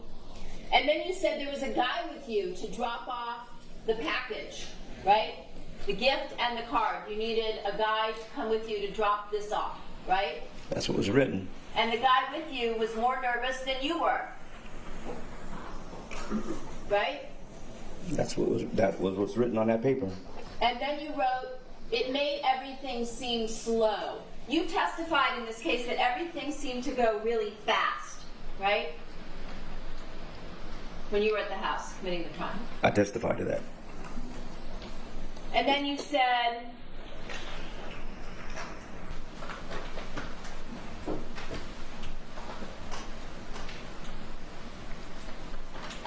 that you somehow got into the house, right? And you said you approached her bed and put the envelope with the jewelry carefully under her pillow, right? That's what I wrote. And then you said, my other set of eyes apparently heard something. When you say your other set of eyes, what are you referring to here? It's my make-believe set of eyes at the time. Your second person, right? No, it just has nothing to do with what happened, because it's obviously the same thing. Objection, move to strike, non-responsive. Stricken. Again, when you say the other set of eyes apparently heard something, you're referring to the second person that you brought with you. I'm not referring to anything except this letter. Just before that, you said that the guy with you was more nervous than you, and it made you nervous, right? That's what I wrote here. And then you said, eventually inside, I cautiously approached, and your other set of eyes apparently heard something. So you're referring to the other person that you're with, right? Whatever I wrote on this paper is what I wrote. Okay. And then you said that you were placing the envelope and you left your line of sight to see if anybody was coming. The other person did, I guess. Correct? And you lost sight of him, meaning the person with you. This is the letter I wrote. Okay? And then you said, I wasn't leaving without him and I was ready to leave. I carefully went to the back to find him. I heard a TV outside. No one in the back. TV was on. It went bad from there. Right? That's what I wrote. Then you said, all I remember is going down numb. I knew I'd been hit hard by something. Right? That's what you wrote. I did write that. So in this story, without actually saying what happened, you are basically telling Monica that Fabio was to blame for his own murder, right? Yes. And you said you remember being down and the odd sensation of first not hearing. So you actually go into detail here, right?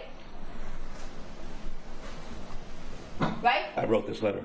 And you said I sort of blanked out, kind of like you told the jury that you did in the murder, right? This is what I wrote. Okay.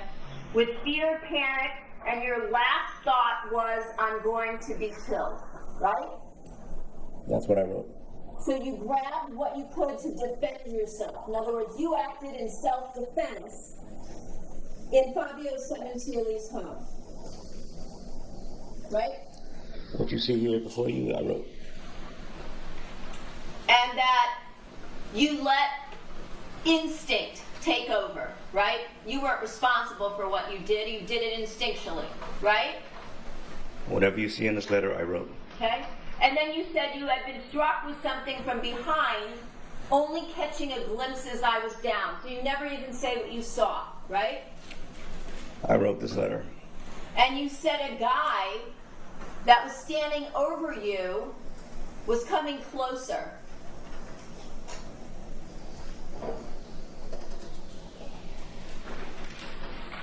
Right? I wrote this letter.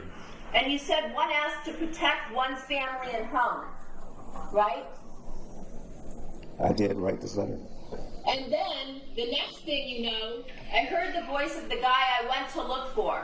He was inaudible to me and panicked. So, your second set of eyes, right? The deliverer. This letter I wrote.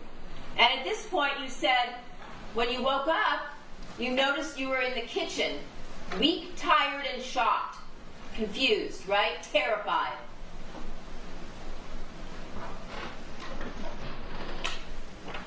That's what you wrote. That's right? what I wrote.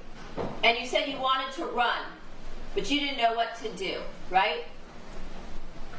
I did write this letter. And you said you didn't hear anybody behind you because of the TV, and it was a disaster, right? I did write this letter. And then you go on. Again, top of page 8, in detail, talking about your adrenaline, right? Realizing what had just happened. Right? I did write this letter. And that anyone could walk in. And the person who's with you is panicked and terrified and about to run. Right? I did write this letter. And then you wrote, I was a mental wreck. Correct? I did write this letter. Okay. And then, again, you went into this detailed explanation about what a disaster this was. Right? I did write this letter. And just like you told the jury, you decided to try and make it look like a home invasion. Right? I did write this letter. Okay. And so, again, just like you told the jury, you took anything that looked of value to make it appear a robbery. Any gifts, clothes that you had bought Monica, equipment that you gave her for the gym, anything, right? I did write this letter. And then you said you saw the plastic bag with the towels in the sink. Did you know that, we talked about this yesterday, that Delia Pacheco Rivera was there that day and that she thoroughly cleaned the house. Did you know that? I don't even know who she is. Did you know that there was, according to her, nothing in the sink when she left? I wouldn't know that. Well, you were there after, right? In reality. Like IRL. In After. reality. Yeah, after. You mean And after she left? You came after she left. Okay, yeah, I wouldn't know that then. Well, your blood was all over the place, right? Yes, yes. Well, And then, I'm sorry, did you have a question? no, you said all over the place. I'm sure my blood was someplace, but I didn't know it was all over. Really, because you told us the one thing your attorney did go over with you when you kept denying to him that you were responsible for this crime was the DNA. That he went over the DNA results with you. Remember testifying to that on direct? I never denied. I only asked to see evidence. Objection, I never just right, denied. non-responsive. Stricken. Again, do you remember testifying to that on direct, that your lawyer went over with you the DNA results? Eventually, yes. So you knew that your blood was all over the house, right? I knew there was blood in the house. And you talked to Monica about it in the overhears, right? You talked about your blood being in the kitchen. Remember that? No. Talked about your blood being in the garage. Remember that? I don't remember the conversation. Talked about your blood being in the master bedroom, right? That one I didn't know. And so you said that you took the plastic bag with the towels in the sink, right? That's what I wrote. And then you were in a daze and you didn't know what you were doing, right? Kind of like you told us. That's what I wrote in the letter. And then you go back to the mental chaos, right? That's what I wrote. How you calmed yourself down so that you could get out of the house without running into anybody, right? That's what I wrote. And then you went into the sorrow and your pain and your sadness and all of those things, right? That's what I wrote. Yeah.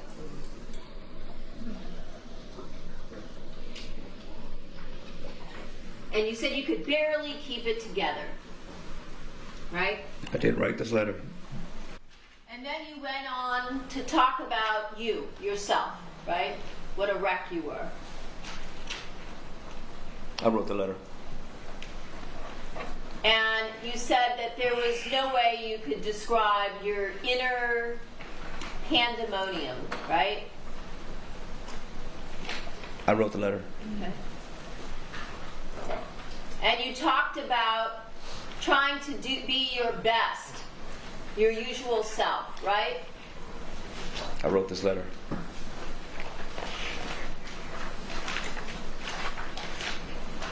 And on the next page, you talked about going to the gym, right? And getting people, just as you talked about here, to go with you over to Monica's house, right? I wrote this letter, yeah.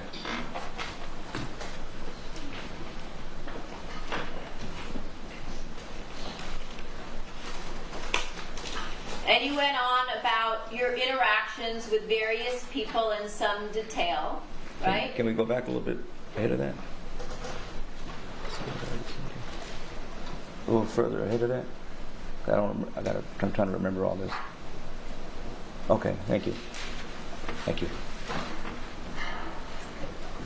And you said you went into the house with people from the league, right? I wrote that. And you said you almost totally broke down, right? I wrote this, yes, I wrote it. Yeah. And you go on and on about you, yourself, right? correct? I wrote, yeah, I wrote that.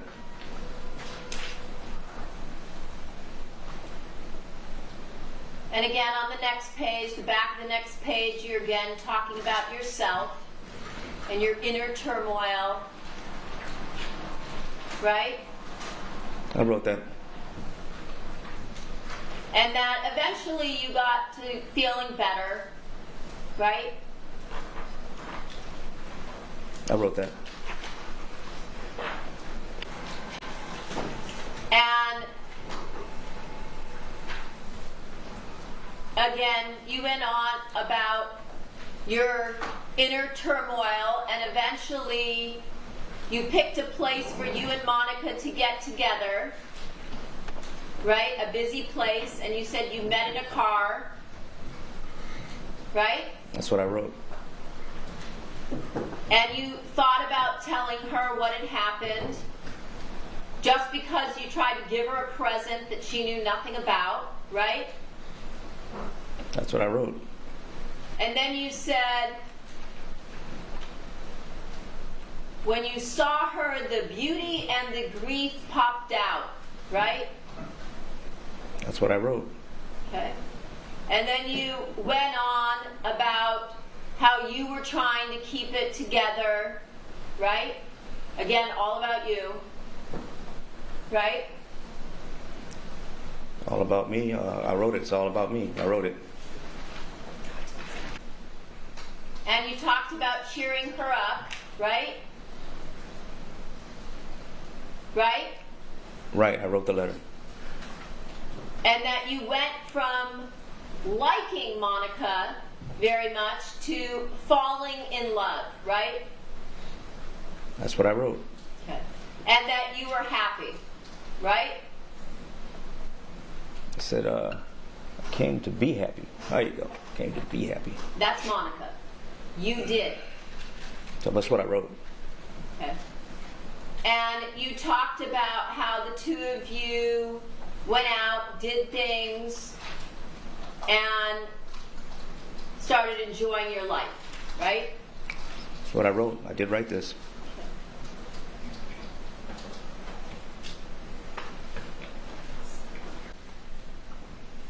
And then you talked about seeking a lawyer, right? You talked about the police. I wrote this whole letter, yes. Okay. And that your panic episodes were becoming more rare, right? I did write this letter. Yes, I did. And you talked about that you were trying to cover up at your own peril, right? Based on your past run-ins and experiences with law enforcement. I did write this We talked letter. about that the two of you discussed. I did write this letter. And you talked about your remorse, right? I did write this letter. And she said that she understood why you would be paranoid based on your past run-ins with law enforcement. I did write this letter. So right here in the letter, you're talking about the fact that Monica was aware, because you discussed it with her and your paranoia, and that she said she understood why, right? That's what I wrote. I wrote this letter. I did write it. And then you again go on trying to keep this story from her as long as you could, but at this point you just had to tell her, right? I did write this letter. And you talked about how people are looking to see if you have remorse, but you don't care what anybody thinks, right? I did write this letter. Okay. And so that's what you wrote to her, was this lengthy apology letter that you then gave to Mr. Levine and his investigator to give to Monica, and you told them that this was what had happened, right? Which question was this now? You gave them the letter, I did give them the letter. and you asked them to give it to Monica, I did do that. right? I did do that.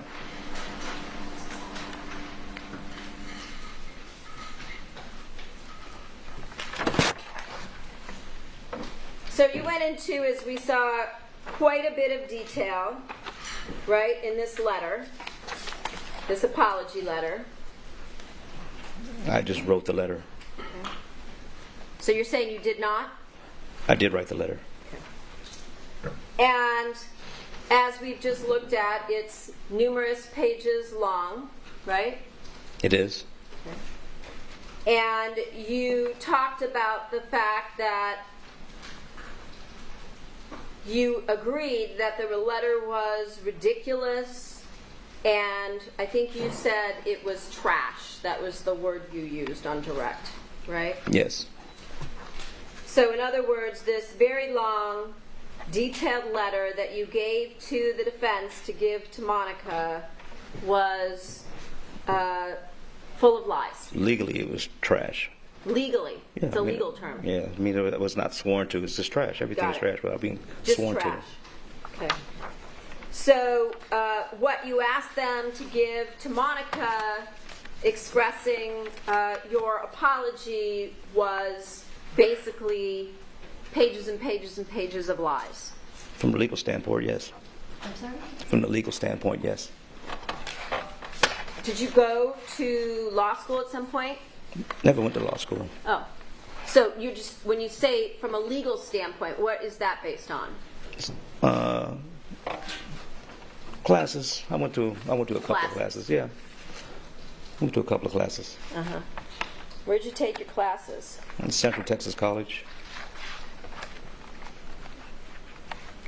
And so, did Monica's lawyer, Mr. Levine, tell you that your story sounded ridiculous? No, He didn't say that. he didn't say anything about it. Okay. He just said he's going to have to turn it over to you, Uh-huh. which kind of surprised me. And so, that was, as we said, your first interview, which was August 7th, a month after you entered your plea, right? I'm not sure of the dates. And where did that particular interview take place? In jail, Which jail? Los Angeles County. Men's Central? No, Where? it's called NCCF, I think. Okay. Out in the Newhall area. Yes? North County Correctional Facility? It's NCCS. Yeah, that's all I know. Was your attorney present during this interview? The Mr. first, Simran? the first one. No, Mr. Simran, No, your the- lawyer.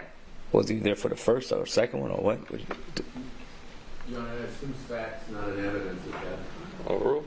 Was Mr. Simran present with you during this interview that you had with Mr. Levine and Mr. Dawson? No, I don't think so. And was it recorded? As far as I know, no. Never saw a transcript or anything like that. No. Your Honor, we were prohibited from recording. Very good. So, did at any point in time Mr. Levine talk to you about how they could come to the court and get an order so that they could record your interview, so there would be some documentation, some proof of a recording that they could later play for the jury? You ever mention that to you? No? No. And you didn't ask him to record it so that there would be proof of what you had said in the course of your interview with Mr. Levine for the jury, right? No.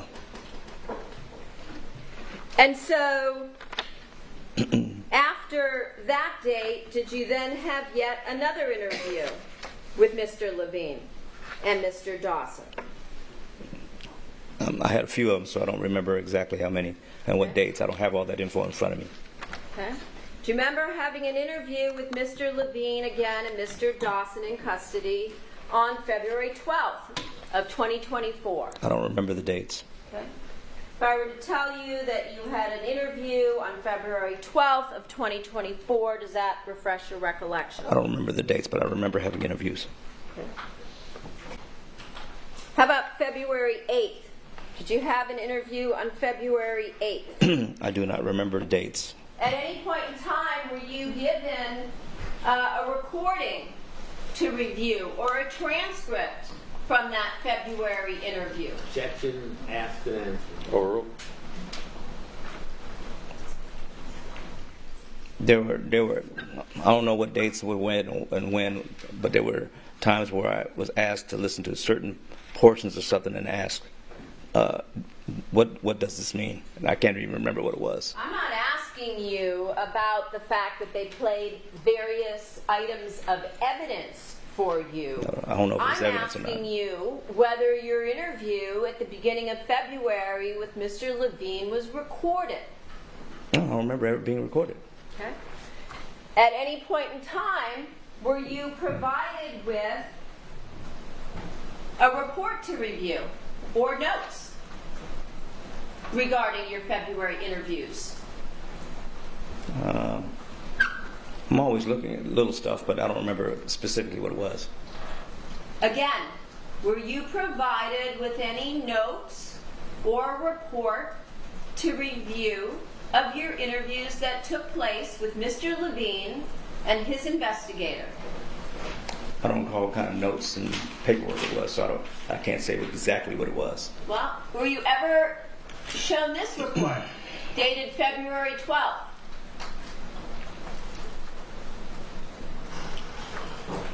I've never seen this before. Never seen it before. No. So you were never provided with this report that indicates that you were interviewed by Mr. Your Honor, Levine. could we approach, please? All right.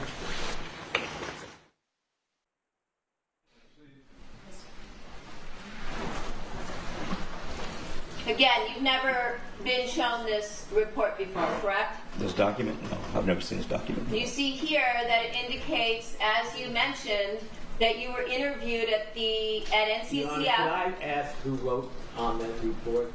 Your Honor, I would object to counsel's Counsel. interruptions and statements in front of the jury. You may not. Against.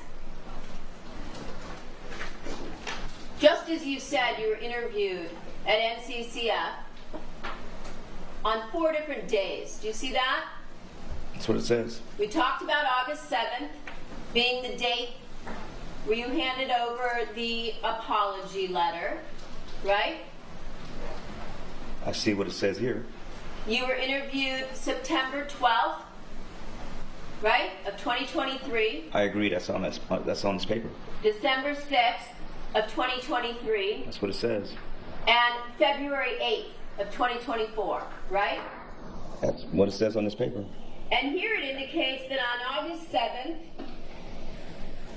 that Mr. Levine and his investigator, Mr. Dawson, introduced themselves to you, and that they had obtained permission from Mr. Simran to interview you, right? And you agreed to talk to them. I did agree to talk to them. And at that interview, you gave them the letter that I just went through with you, right? I guess so, yeah. And that you claimed you were going to mail it to Monica, right? Yes, I do remember that. And you said the reason for writing the letter, the multi-page letter, was so that Monica would understand why the murder happened and what happened, right? Yes. And you wrote the letter as an apology so that she would know there was no ill intent on your part, right? That's what it says on the paper, yeah. Well, that's what you told them, right? You're not saying they took down something that you didn't say. Well, they shortened your words, they right? shortened it. They shortened it. They shortened it. Yeah, but that's the gist. That's the gist of it. Okay. What did they shorten? What did they leave out? Since it wasn't recorded, I wouldn't know. So No. tell me what was left out. I just let. Sustained. What was left out? Comments of counsel is not stricken. Again. What was left out? Tell us, please. Well, again, verbatim, I don't have the exact verbiage locked in, so I don't know. But the idea was to let her know that it was basically, I did this because I love her. You did it because you love her. It was a roundabout way of doing it, yeah. That was the intent of the letter. But it's just, they just shortened the version for this report, I see. Did the murder because you love her. That's what I just said. Okay. What else When you said it was shortened, what else did you say? That's it. That's it. Yeah, I'm gonna keep it simple because I don't remember the exact verbiage, and that's it. I don't remember the exact verbiage. I don't. And when you told Mr. Levine and his investigator that it was an apology because there was no ill intent on your part, you murdered Fabio Cementili. So when you say no ill intent, what is it that you said? Or were those not your words?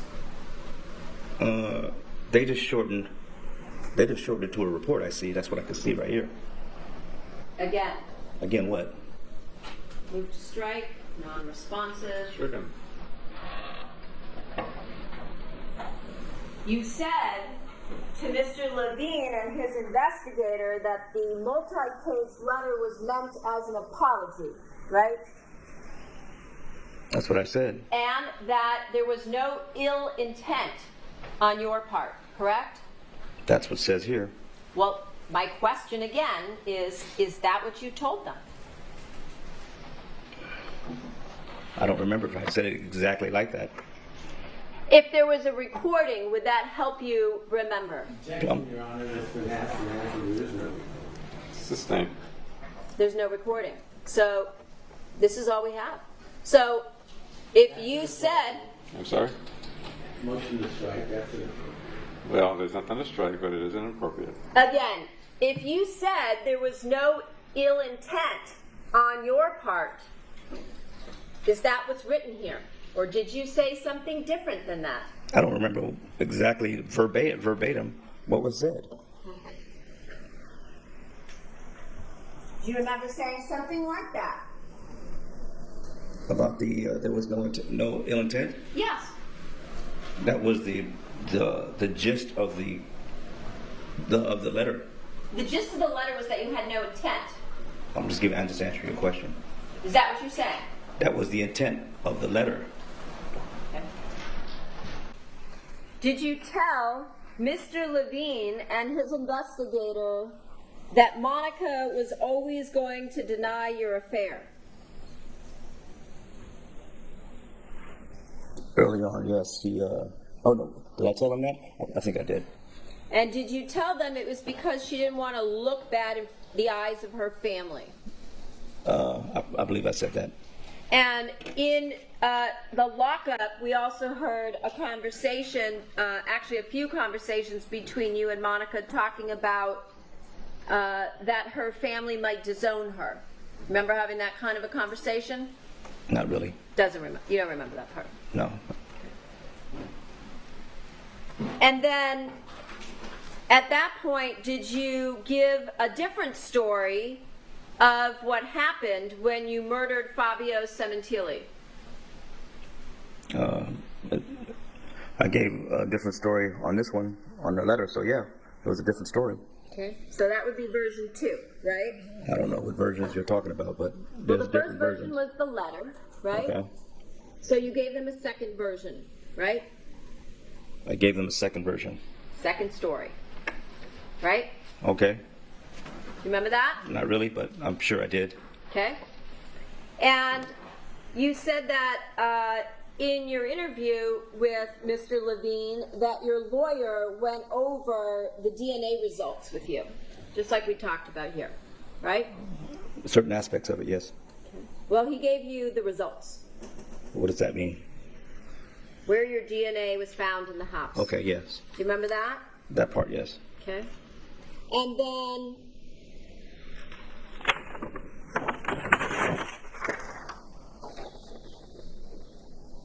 did you express to Mr. Levine that your attorney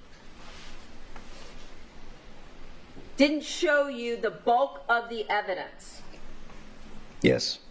Did your attorney, Objection, the first reference to the attorney is unclear. again, Okay, so it's vagueness. Pardon? Vagueness? Yes. Sustained. did you tell, Again, comments of counsel are not evidence. That is not to be stricken. Well, Did- There is no answer. did you tell Mr. Levine that you had not seen the bulk of the evidence?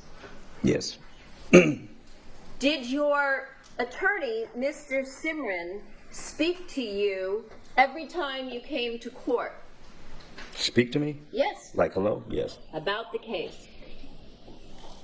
Sometimes yes, sometimes no. Did you call him at his office on numerous occasions Oh, I've tried to call him many times. to discuss the evidence? I've tried to call him many times. And did the two of you speak numerous times on the phone about the case? Not numerous, not compared to the times I've answered. Okay, so approximately how many times would you say you and your lawyer talked about the case, Mr. Not- Simran? How many times? 6 years. Not counting court appearances? No, let's include those. We didn't talk much during court appearances. How many times did you and your lawyer discuss the case? I don't want to give an exact number because you'll hold me to it, but it wasn't a lot. It Give wasn't a me lot. an estimate. Estimates seems to make me a liar too, so it wasn't a lot though. It's probably... All right, I'm going to try to answer this question. 6 times. Maybe... It feels like 20 times. 20 times. Could it be more than that? It might be, but it feels like about 20. Feels like. Minus the court appearances. With the court appearances, you can add those to it too, but there was no real information exchanged. No real information. Not really.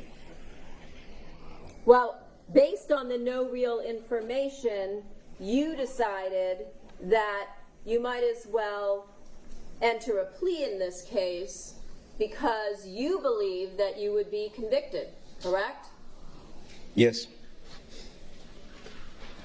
And when you took your plea in this case, when you entered your plea, you were asked whether or not you had reviewed the evidence in this case and gone over all of the evidence as well as your rights and privileges before you entered your plea, right? That was asked of me. And you said yes, right? I did.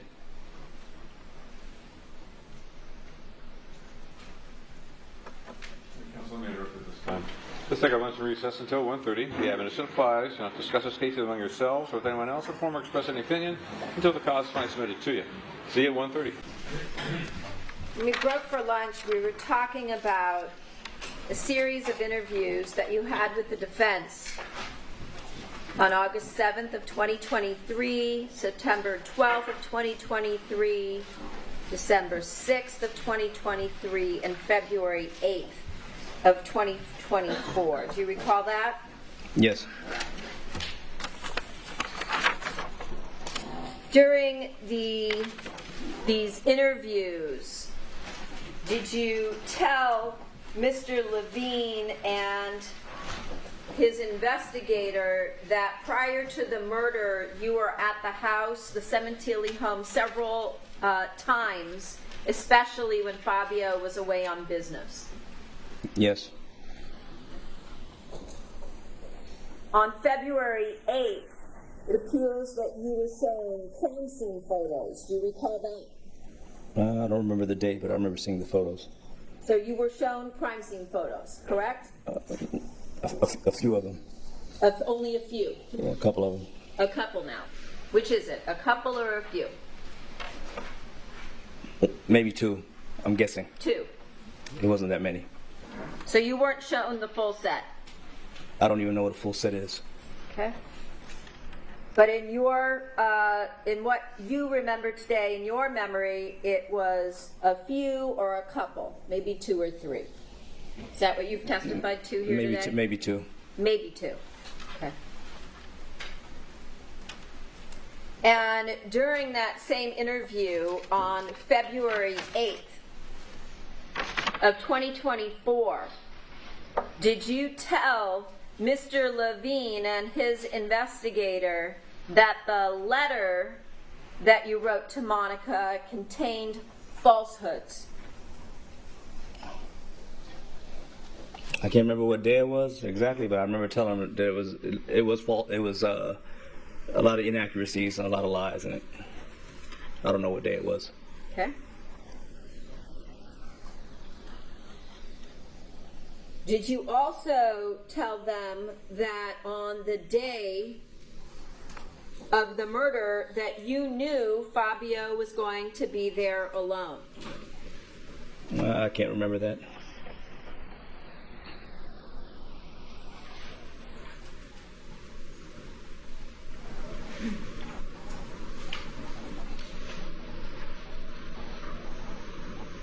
During the February 8th interview, do you see here what says, I knew he was going to be there at the home alone during the February 8th interview? Okay, I must have said it then. Okay. I just don't remember it. And then do you also remember telling Mr. Levine and his investigator, I wanted him out of the way long term so we could be together? I do remember saying that. Okay. On that date, I don't know, but I remember saying it to him. Do you have any reason to suspect that it wasn't that day? I just don't remember what day it was. Okay? And again, there's no recording, so there's no transcript, but I'm showing you I'm sorry, I'll wait. I'm showing you the report from that day to see if that alone refreshes your recollection as to when you made that statement to the defense. I don't remember that date. Your Honor, the first part of that, asked and answered several times, some argument. This argument sustains. This is the first part. I'm not striking the answer. Did you also tell Mr. Levine and his investigator during that February 8th interview that this was not a plan made well in advance? If that's what it was said in there, yes. Okay? And so that would also be a lie, correct? That plan, not in advance, but plans in general, yes. So again, that would be a lie when you told Mr. Levine and his investigator on February 8th that the plan to kill Fabio was not made well in advance. That plan wasn't made well in advance. So it's true, is what you're saying now. I'm answering your question. That plan wasn't made in advance. Yet Plans. we talked about the fact that you made a plan such that you purchased a knife, right? Yes. Took it with you to Vegas, Yes. right?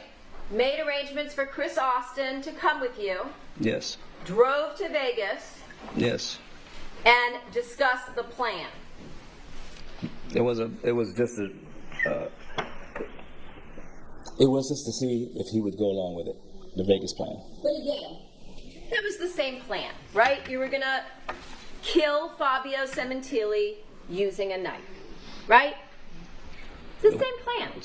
It was the same plan, but it was nothing concrete. Okay. So when you told them that it was not a plan made well in advance, that would be false, because as we discussed, and you told the jury, you did this way back in July of 2016, correct? I did what? Make a plan? Yes. No, it wasn't the same plan. It was something different. It was, again, a plan to kill Fabio Cementili that you hatched way back in the summer of 2016, correct? It wasn't the same plan. Okay. So you're saying that your statement to Mr. Levine and his investigator, this was not a plan made well in advance, is true. Is that your statement today to this jury? Yes. Okay.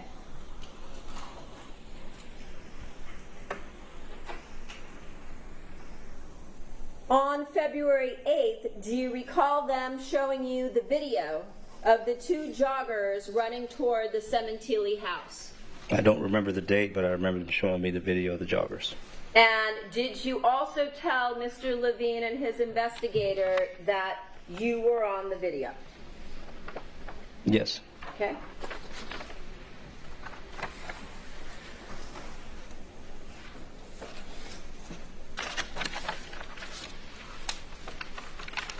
Did you also tell Mr. Levine during this interview that the fact that you drove a rental car that day was just a fluke?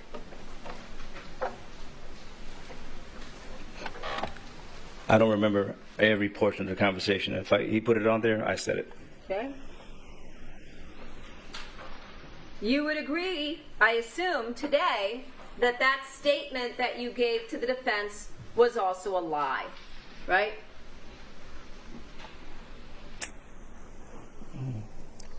Sure.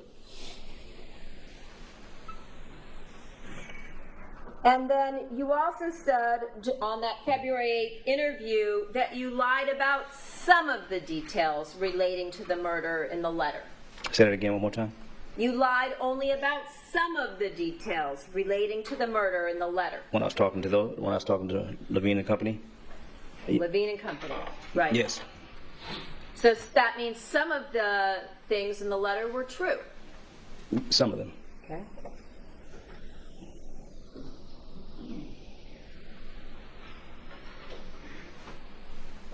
Did you also tell Mr. Levine and Company that you had provided a ridiculous explanation for some of the details, such as the birthday card story? If it's in there, I probably said it. And did you also tell them that the birthday card story was bullshit? If it's in there, I probably said it. Does that sound like something you would have said? If it's in there, I probably said it. Okay. Well, you have no reason to believe that they would fabricate what you told them, right? No, they wouldn't. And then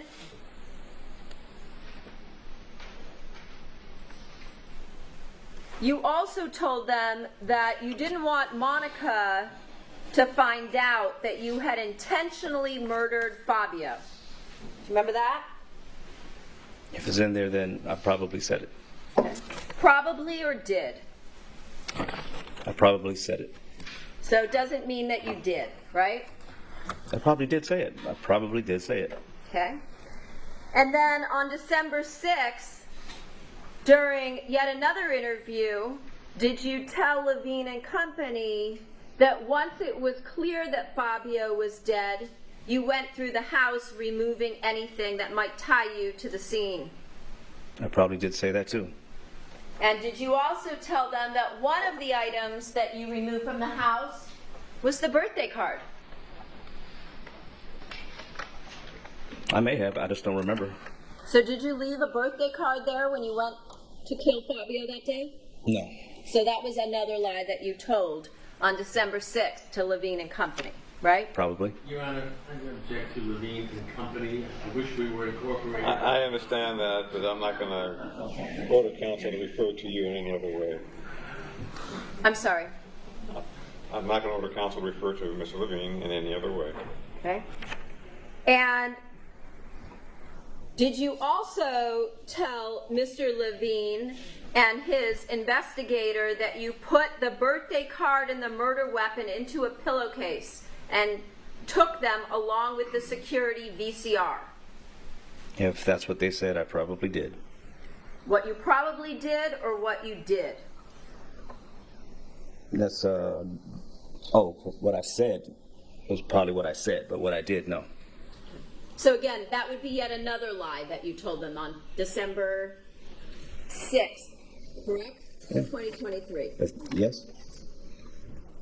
And then you told them you dumped all the items into a trash dumpster not far from the Ralphs. Correct. Is that part true? Or again, is that yet another lie? That was a lie. That was also a lie. Yes. Okay.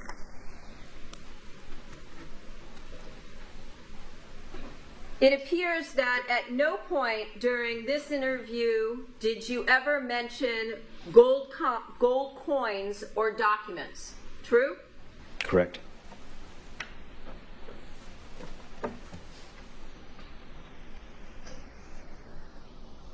Did you also tell Mr. Levine and his investigator that if you saw the discovery, especially your texts and emails, it would help you reconstruct a timeline? If I said that or not? Is that what you're asking me? I don't remember if I said that or not. You don't remember if you said that? No, I don't remember saying that. Meaning I can't remember saying it. Right. I don't have that photographic memory like that. I'm sorry? I don't have that audio. Your Honor, I would ask that the approach with the specific item. And that would be true. If you're going to try and refresh memory, it cannot be done like this. Yeah, not trying to refresh. I believe I'm impeaching based on the history of the last 3 days. Well, Your Honor, I'm happy to have the entire... Stop, both of you. You want to approach? You're going to approach. Yeah.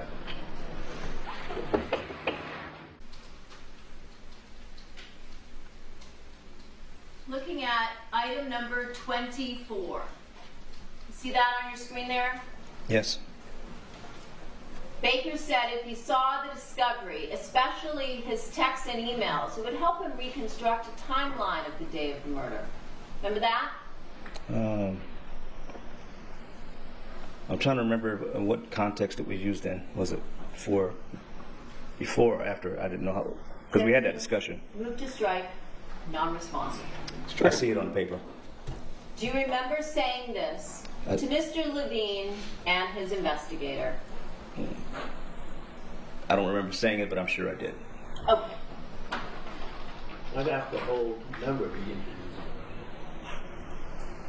Again, did you then also say that you never told your attorney what happened because you were waiting to see the discovery? Remember that? Yes. And that's because, again, as you've done here today numerous times, and the last several days since you've been testifying, you are attempting to construct a story around the evidence, correct? That's argument. Sustained. You also told Mr. Levine that you thought you might not be convicted, right? Early on, that's what I thought, yes. Okay. During this interview, the same interview that you're asking to see the discovery. Yes, early on, yes. Early on in what? Early on, before I got me all over the place here. Before I pled out. Before what? Before I pled. At the time that you pled, you realized that you would be convicted, and that was why you pled, correct? That was a major part of it.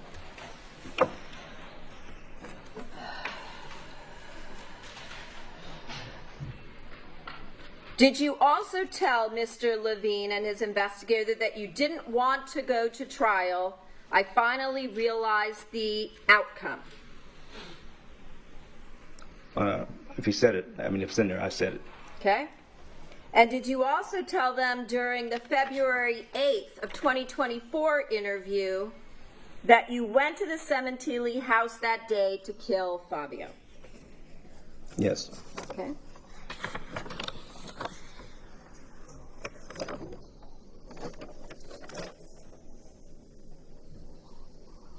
Did you also tell Mr. Levine and his investigator that Monica wasn't that happy in her marriage?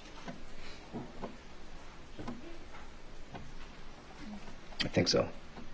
You think so or you did? No, I think so. So you don't remember? I don't remember every conversation on every particular day. I don't have all that information. I don't have nothing but a golf pencil and a piece of paper wherever I go. Showing you this line here next to the number 31. Monica really wasn't that happy in her marriage. It's written there. Okay. So if it's written there, you said it, right? I must have.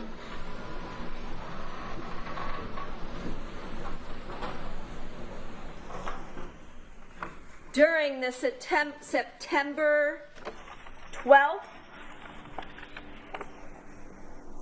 of 2023 and December 6th of 2023, did you tell Mr. Levine and his investigator that the second person who went with you to the Cementili house was Jaybird or Jalen?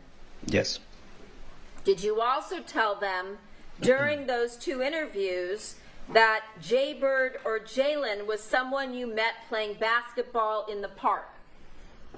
Yes. Did you tell them that the park was not far from Roscoe and DeSoto at a nearby taco truck? Yes. Yes. Did you provide any other information other than the name Jaybird or Jalen and the fact that he played basketball in the park? I don't remember offhand. I might have, but I don't remember all the details of the conversation.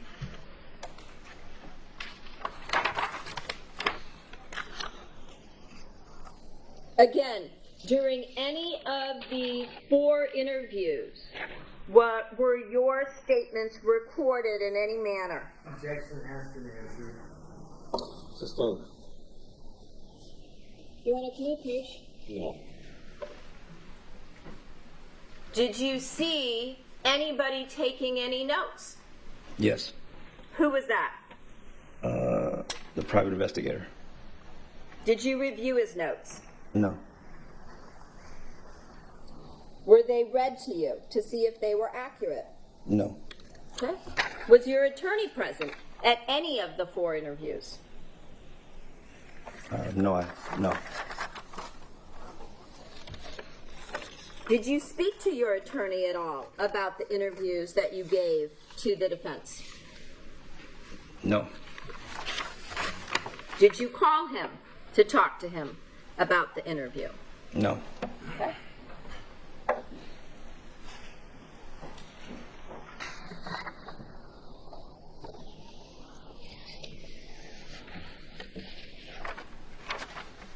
Let's talk about your interview on February 14th of 2024. This would be the 5th version. Again, on that day, was your attorney present? No. Do you know how long the interview was? No. Okay. Do you recall being interviewed for just under 2 hours? I don't remember the time. Could it have been 2 hours? Could have been. Okay. Again, was any recording made? No. During this interview, did anybody take notes? Yes. Who was that? Private investigator. Okay.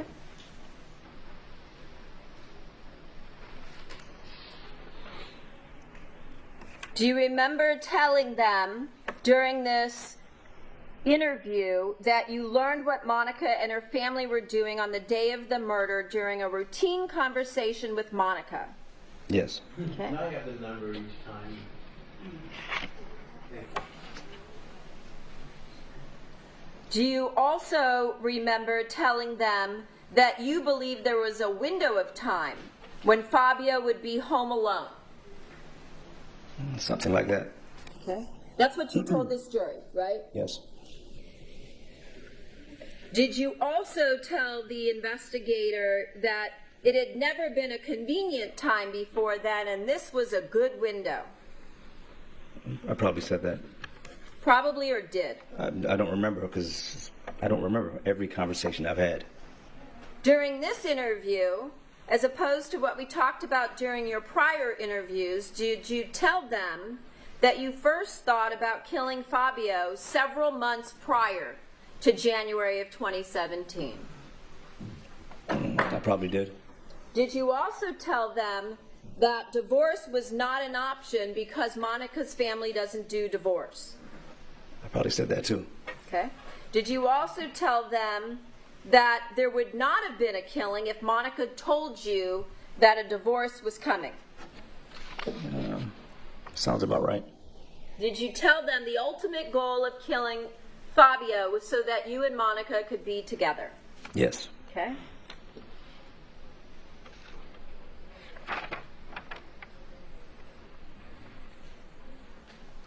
During this interview, did you also tell them that that morning you and Monica played racquetball? She hit you with her racket and it was bleeding bad. Yes. And that you stopped the bleeding using a towel, not a Band-Aid, a towel. At first, yes. Use direct pressure.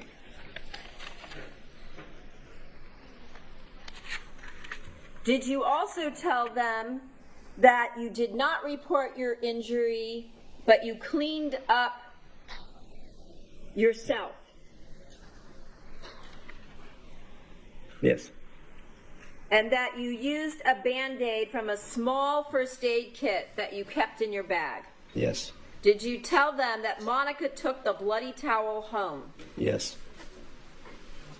During this conversation or this interview on Valentine's Day of 2024, did you tell Mr. Levine that after leaving the gym, you made contact with Jaybird or Jalen and told him you knew how you guys could make some money?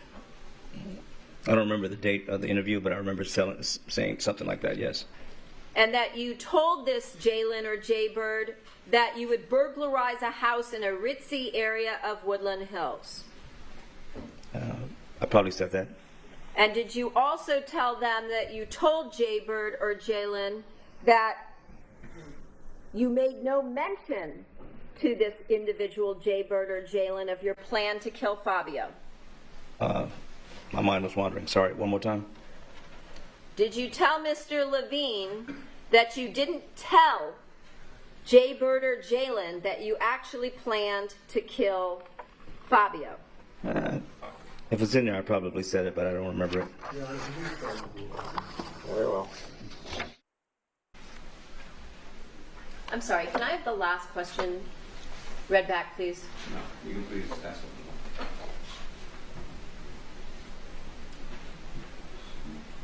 Did you tell Mr. Levine and his investigator that after leaving the gym you contacted Jaybird or Jalen and told him that you would burglarize a house in a ritzy area of Woodland Hills? I think so, yeah. Did you also tell Mr. Levine that you told this individual, Jaybird or Jalen, that you would split between you whatever you took? Yes, I was trying to accomplish something. I'm sorry? Yes, I was trying to accomplish something. Okay. Move to strike the second half of the answer, Your Honor. I'm allowed to stay. All right. And then, did you tell Mr. Levine and his investigator that you wanted somebody with you to serve as an extra set of eyes, and that was why you got this person, Jaybird or Jalen? Yes.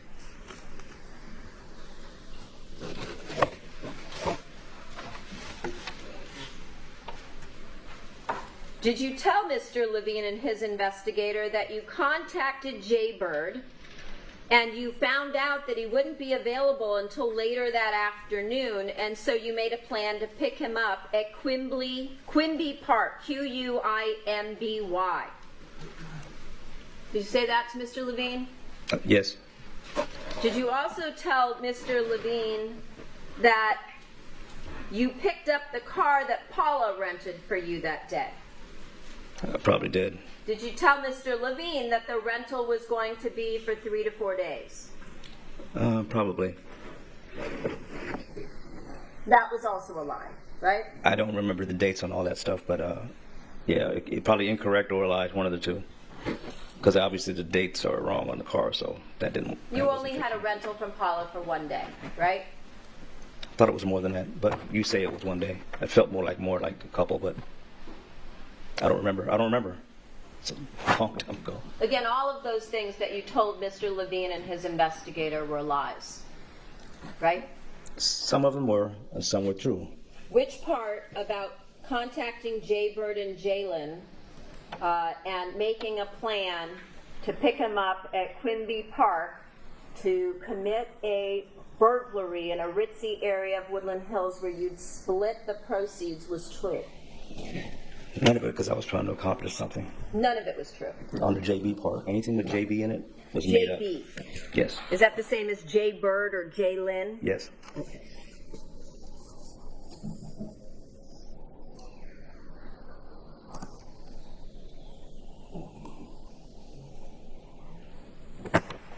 During this same interview on Valentine's Day of 2024, did you tell Mr. Levine and his investigator that Monica had told you a long time ago the family had upgraded their security system at the house? I can't remember offhand. I'm sure I said it if he put it in there. Okay. Did you also tell him that she gave you access to the video feed so she could wave at you if you happened to be watching. I did say that.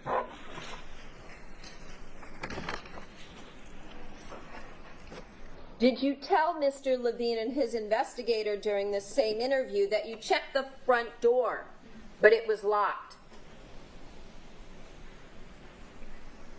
Like ever check it, or on the day of the murder? Obviously, we're talking about the day of the murder.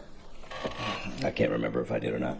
Your Honor, for the speeches, I will stipulate that every question starts with Mr. Levine and his investigator. Thank you. But the people are free to ask a couple of questions. Again, did you tell them that you checked the front door that day, but it was locked? Yes, probably did. And did you then tell them that you went around the side of the house? Yes. Did you tell them that you entered the house in the rear through an unlocked sliding glass door into Monica's bedroom? I probably did, if I remember right. Did you also tell them that your lookout waited outside to keep an eye out? I probably did. Did you tell them that you moved through the house looking for Fabio? I probably did. Did you tell them that you heard the TV from outside and that you realized Fabio was sitting outside by the pool? I probably did. Did you also tell them that you snuck toward a kitchen door that opened onto the patio where Fabio was sitting? I probably did. Did you also tell them you were carrying a hunting knife you brought with you? I probably did. Did you tell them that you rushed through the door at Fabio after you opened it? I probably did. At any point in time during this interview, did you mention that you went into the garage and turned off the power so that you could get Fabio to come inside? I don't recall. If I were to tell you that there's zero mention of that in any of the interviews, does that refresh your recollection? Not really. I just don't remember Okay. all these conversations because I'm not writing them down. Okay. They were, though, you said, right? Yeah, they were, obviously. I'm not. So if I were to tell you that there's no mention of that in the report or the notes, turning off the power to get Fabio to come inside, would that be then a new version of the story that you told to this jury on the stand? It's an additional part nobody ever asked before. Got it. Did you tell them that Fabio tried to resist and you didn't have any wounds afterwards? I don't remember the conversation. I don't remember the entire conversation. Did you tell them that if it's in their report? If it's in there, I must have said it.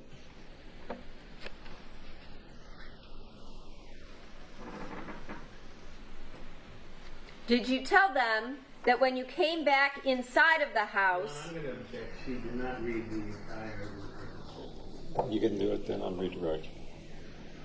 Again, did you tell them that when you came back into the house, you saw that Jaybird had come inside the house?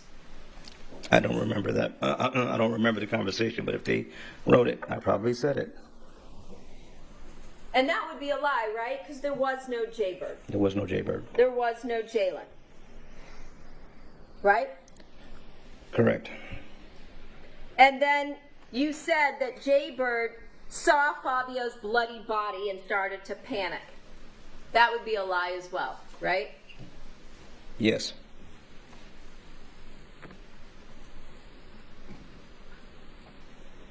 Did you also tell them that you saw a bloody towel in a plastic bag in the kitchen sink? Yes. Did you tell them that it was one of the towels you used to stop the bleeding that morning?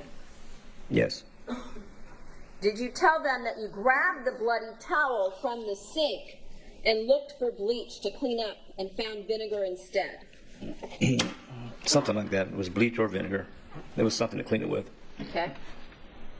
Did you tell them that you had the towel in your hand as you ran around the house looking for anything that looked valuable. I think I told him I picked it up and put it in my pocket. Okay. If I were to tell you that it specifically says you held the towel in your hand as you ran through the house, would that have been true? No. Would that have been what you told them? I don't know. Maybe it was misunderstood or something. Maybe it was misunderstood. Maybe. Either way, it's a lie. Me having the towel and put it in my pocket? No, that's the truth. What it says is you held the towel in your hand as you ran through the house. Would that be a lie? Well, I needed both hands, so I couldn't keep it in my hand like that. So again, would that be a lie? Me having it in my hand, it would not be the truth. It wouldn't be accurate. So it would be a lie. It wouldn't be accurate. And you said the plan was for the two of you to run back to where you parked the rental car, right? Yes. But rather than run the several blocks, you grabbed the Porsche keys from the kitchen counter, right? It's not several blocks. It's a long way. But yes, So if you said several blocks, would that have been another lie? it's further than several blocks. So again, that would be another lie that you said. Inaccurate. That wouldn't be a lie. It's just trying to rehash everything, trying to think of everything. Again, we talked about the difference between telling the truth and telling a lie last week. Do you remember that? Yeah, that's how Sustained. Did you tell them the truth or did you lie to them? I told him the truth on that part. You told them the truth, that you ran back several blocks to the car. That's the No, truth. that wasn't the truth. No. That part wasn't the truth. And then you told them that you saw the monitor on the kitchen counter, correct? I can't remember. Okay. Did you tell them the video box was clearly visible on the cabinet inside the garage? Once you track the wires, yes. Which wires were those? Wires coming from, I guess, from the ceiling. You can't miss them. Okay. So is there, at some point in the interview or in any of the interviews that you had with the defense, did you tell them about tracking wires? We never talked about it. Never. I don't think so. So again, that would be a new version that you brought up here on the stand, correct? I'm going to allow that. A new version? Yes. Nobody asked, so I gave the information. Objection, move to strike as non-responsive. Stricken. Again, would that be a new version that you told on the stand regarding the wires? Define version for me so I don't. Please. Objection, move to strike as non-responsive. Stricken. I don't know what it means, so I can't answer that. A new version, I think, is fairly self-explanatory. It's different from what you've said before. Okay. Then it is a new version. And you're saying that there were wires coming out of the ceiling. They came from, yes. They came from somewhere. You can see the wiring. You could see wires.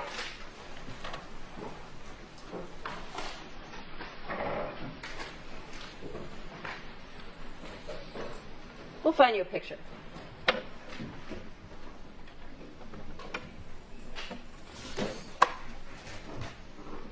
Did you tell Mr. Levine and company that you pulled the video box out and threw it in a pillowcase? If it's in there, I probably said it. Did you tell them that the DVR box was about the size of an old-fashioned cable TV box?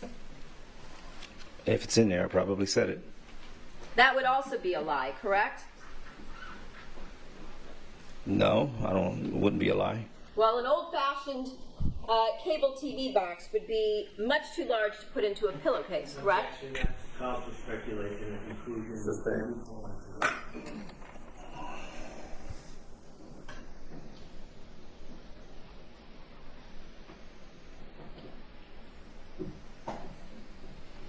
Showing you Exhibit 7. There's an 18 in the lower left corner.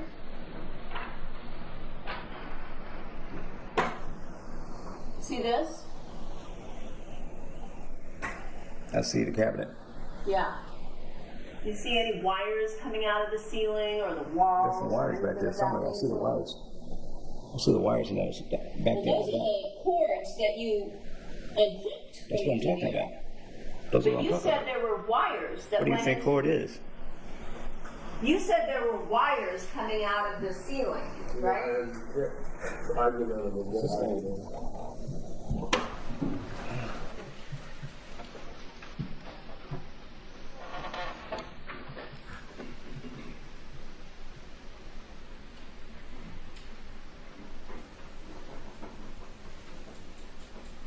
Did you tell Mr. Levine and his investigator that you drove the Porsche away from the house back to where you parked the Versa, and Jaybird volunteered to get rid of the Porsche?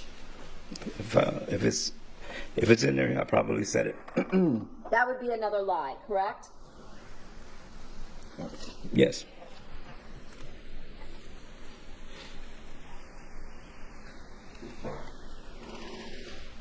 You then told Mr. Levine and his investigator that that was the last time you saw Jaybird, correct?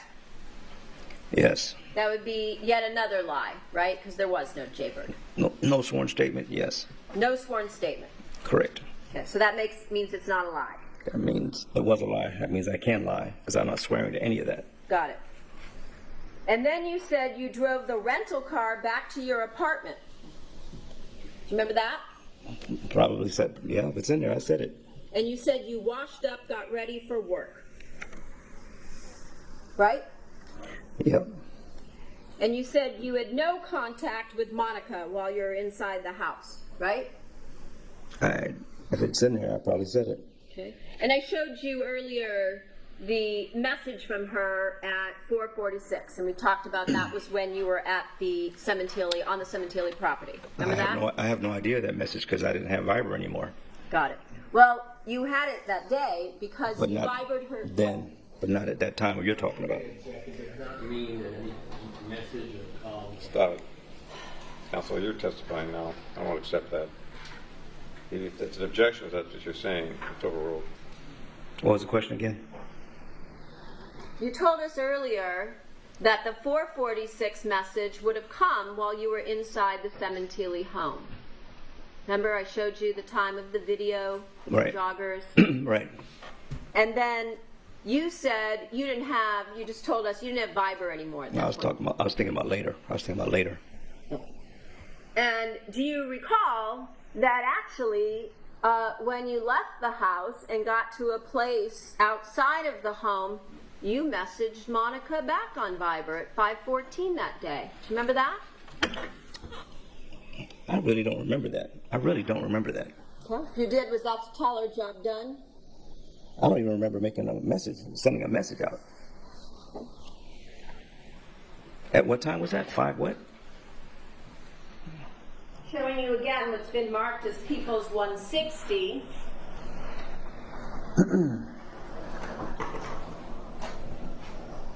$4:46. Monica, as we talked about, messages you. The next message is at 5:14. In 30 seconds, you message her. Correct? I'm probably in the Porsche still, or walking away from it right now. I don't even have a phone at that time, so I don't know how that came about.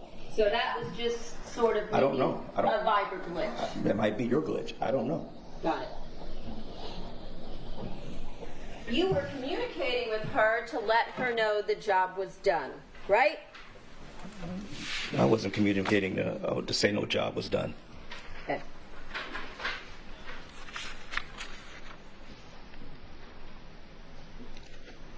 Did you also tell Mr. Levine and his investigator you went to Target that day? Yes.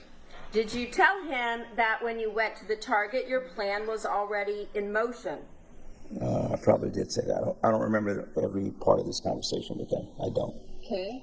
Did you tell Mr. Levine in this version that you don't remember seeing Monica at the Target or in the parking lot, and it must have been a coincidence? Did you tell him that? I don't remember the conversation. If you did, as we talked about earlier when I showed you the photographs and the video, that again would be a group of lies, correct? Yeah, if that's the case, yes. And did you also tell Mr. Levine and his investigator that you may have just been killing time waiting in the parking lot? If that's what was in the paper, yes. Would that again be a lie? Well, no, I could have been there. It might have been I was waiting for something because I was back there for just waiting for time. Waiting for Monica. We talked about that earlier, right? She calls you, then she starts messaging you, and then you meet her, right? That wasn't the plan at all. I see. And then you said you were killing time because you knew your lookout wasn't available until closer to 4. Do you remember saying that? Oh, we're talking about that incident. I thought we were talking about the case. Okay. Yeah. Got Yep. you. I understand now. Yeah. That whole interview was probably shadowed with all kind of inconsistencies on purpose. For a Even reason. lies. For a reason, yes. Okay. And then you told Mr. Levine and his investigator that you didn't try to see or talk to Monica for several days after the murder, right? If that's what he put down there, yes. Okay. And that again would be a lie, right? A lie for a reason, yes. Okay. Well, every lie is for a reason, Yes, right? ma'am. To It sure mislead. was. It was a reason. That's overruled. It was. Correct? Every lie for that day was a reason. It was a reason Every why. lie that you ever told. No, for that reason, for that day, yes. And then, did you also tell Mr. Levine that you were worried that Monica was wearing a wire? Remember saying that? It probably came up. He wrote it in there. I probably said it. Okay. That would be another lie, right? You didn't think Monica would be trying to record you, right? Anything is possible at that point. Okay. But you told us that you never told Monica that you committed this crime, and she never asked. Doesn't mean she may not be wearing a wire. Got it. So you actually thought she might be wearing a wire. Anything was possible. I trusted no one. But the two of you got naked, so you would see that she wasn't wearing a wire, right? It's argumentative It's overruled. and no foundation. You mean naked where? Excuse me. It's overruled. Naked where? Well, at your apartment, Well, it's at obviously Mr. not. Brown's apartment. But on any day At when a there's clothes on hotel. right after the incident was happening, yeah, anything was possible. A wire could have been possible. Okay. And that's why I told him that. Those would be additional lies, right? If I'm lying, it's for a reason. Right. We've established that. And then you said to Mr. Levine that you were afraid Monica would believe you had something to do with the murder. I felt that way a couple of times. Okay. Yet you never said or did anything to discuss it with her. I sure was not. Okay. And you said you also wanted Monica to come to you, not the other way around, correct? If it's in there, that's what I said. And that's what you did. You waited for Monica to come to you, correct? Your Honor, could it be made clear what kinds? Your Honor, I'm going to object to counsel continually speaking in front of the There's no jury. foundation, it's So- speculation. I don't even know where she's at half the time. She's bouncing all over the place, so I don't know either. Move to strike whatever he just said, which was totally No not response.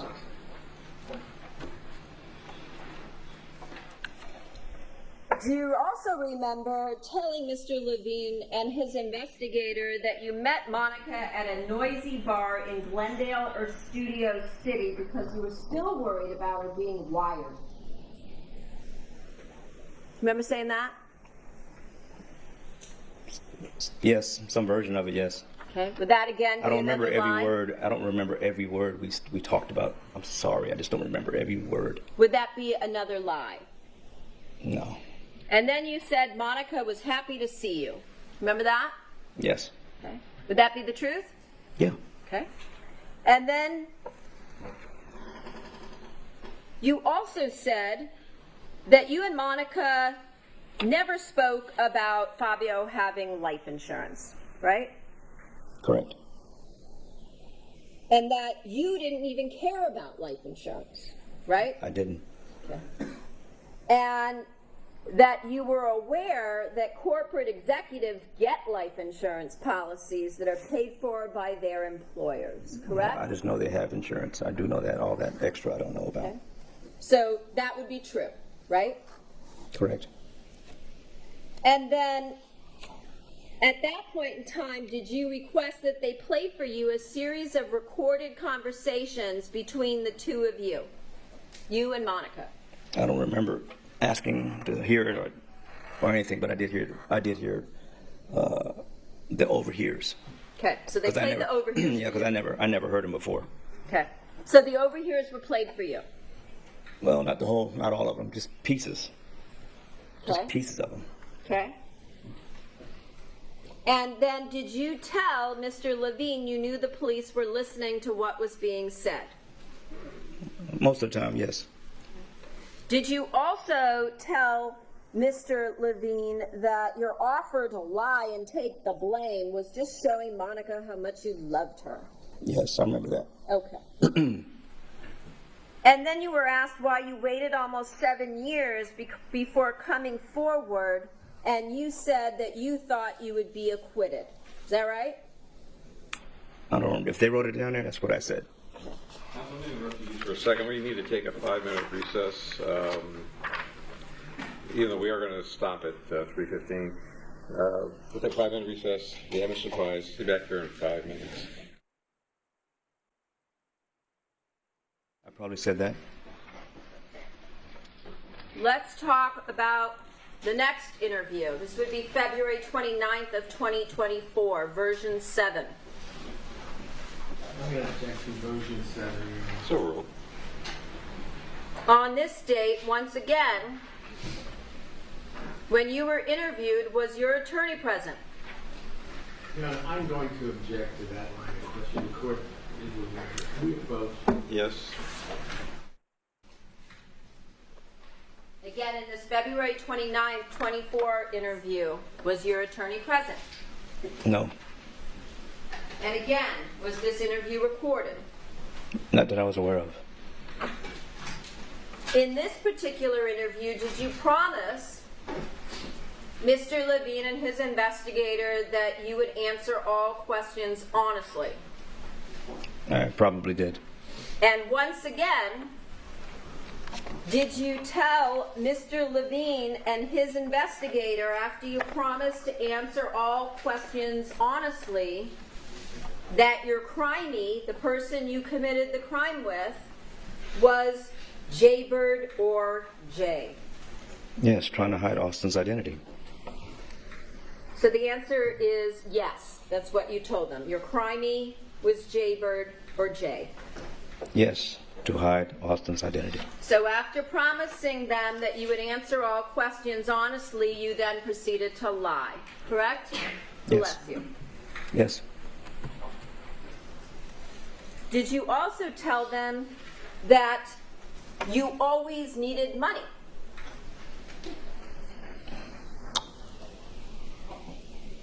Something's taken out of context here. I didn't always need money, but it's always good to have money. Yeah, that's why I always need money. Yes, I probably said that. So again, not out of context, you probably said I don't know where that came out. It just seems like it came from one section to another, so I don't know where that came from. So I probably said it. Did you also tell them that, Jalen always needed money, or Jaybird or Jay? I might have. I probably did. If he wrote it in there, I probably said it. Did you describe this person, Jaybird or Jay? I gave a description. What was the description? I don't remember. Did you tell them that he was either brown-skinned or African-American? I probably did. Did you tell them that he was, you met him playing basketball? I did say that. Did you tell him that he was about 1 to 2 inches taller than you? I remember saying roughly. I remember saying that. Okay. Did you tell them that he was average? I could have said that. Did you tell them that you met him 1 to 2 years before the murder? I probably said that. Did you tell them that you picked him up there or nearby on the day of the murder? I probably said that. Would it be fair to say that all of this, again, was a completely manufactured story? Everything with Jaybird was.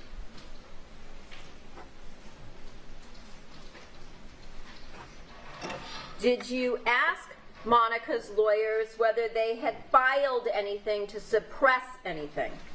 I don't remember that. You don't remember asking them, have they filed to suppress anything? I can't remember that. I don't remember that. Does that sound like something you would ask? I can't remember if I said it or not.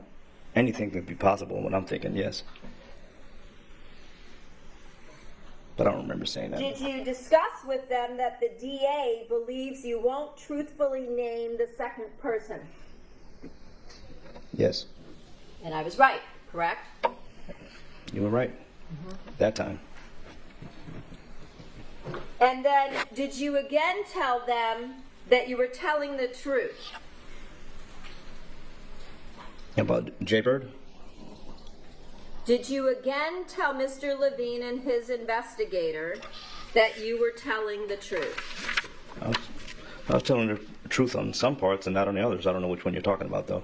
Did you tell Mr. Levine and his investigator that you are going to tell the truth? Oh, yes. In trial I was. No, in the interview. Oh, I don't remember. I probably did. I don't know.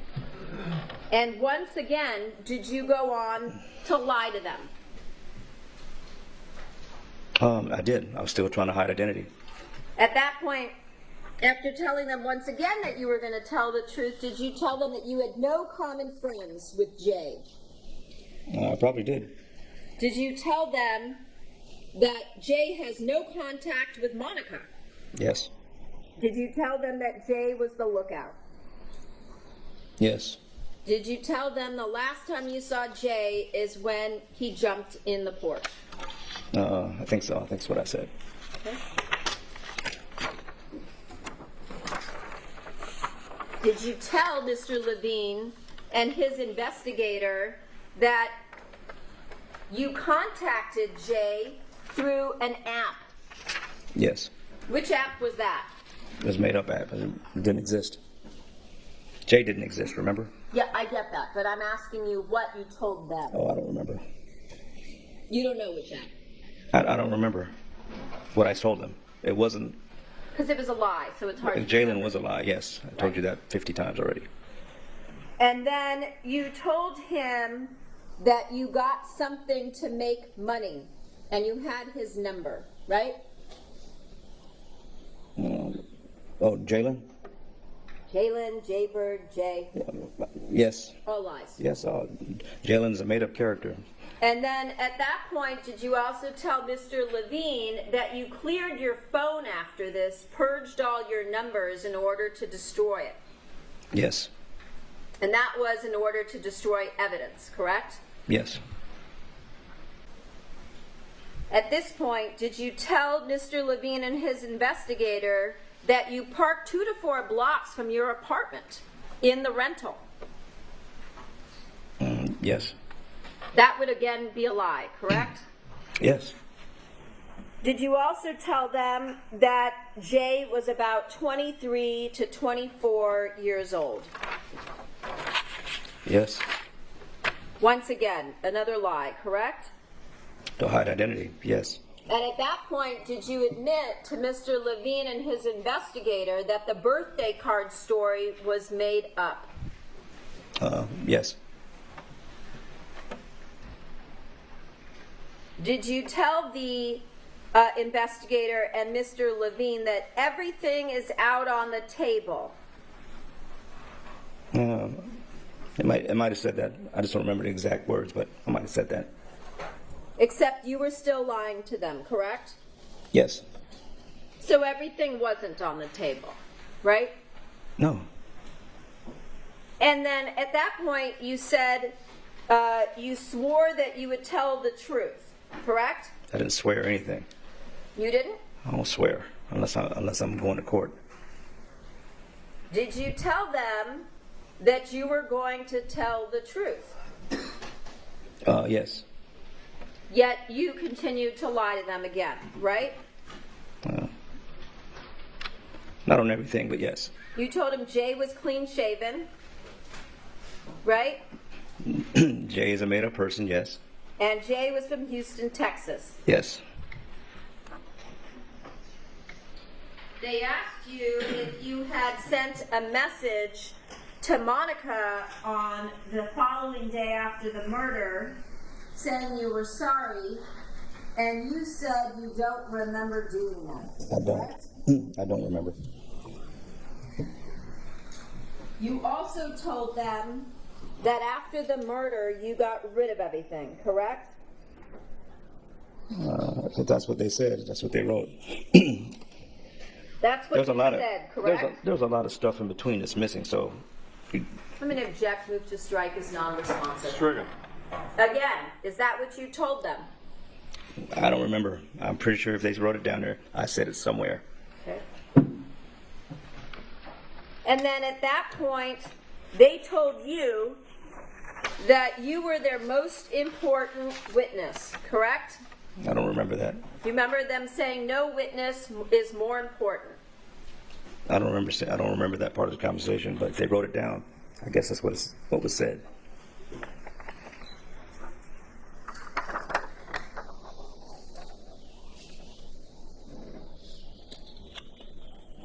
At that point, you were asked about Chris Austin, correct? I don't remember offhand. You don't remember that? No, I don't remember a lot of the conversation. But if they said they did that, then it must have been done. Do you remember telling them that Austin comes down approximately 2 times a year, sometimes around his birthday, and he has nothing to do with this? I remember that part of the conversation, yes. Again, more lies, correct? No, that's true. And you told them at this point that your testimony is official, correct? If that's what they said. I don't remember all this part because it's a lot missing here. Move to strike the last half as non-responsive. Stricken.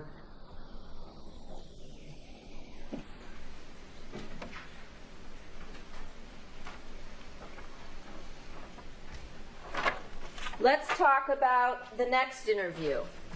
Version 8 on April 1st of 2024. Do you remember that interview? No, I don't. Okay. But I know it probably occurred. Once again, on April 1st, was your attorney present? No. Was this interview recorded? Not that I know of. During this interview with the defense,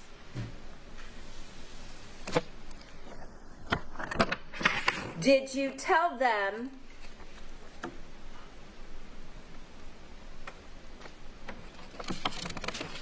that being Mr. Levine and his investigator,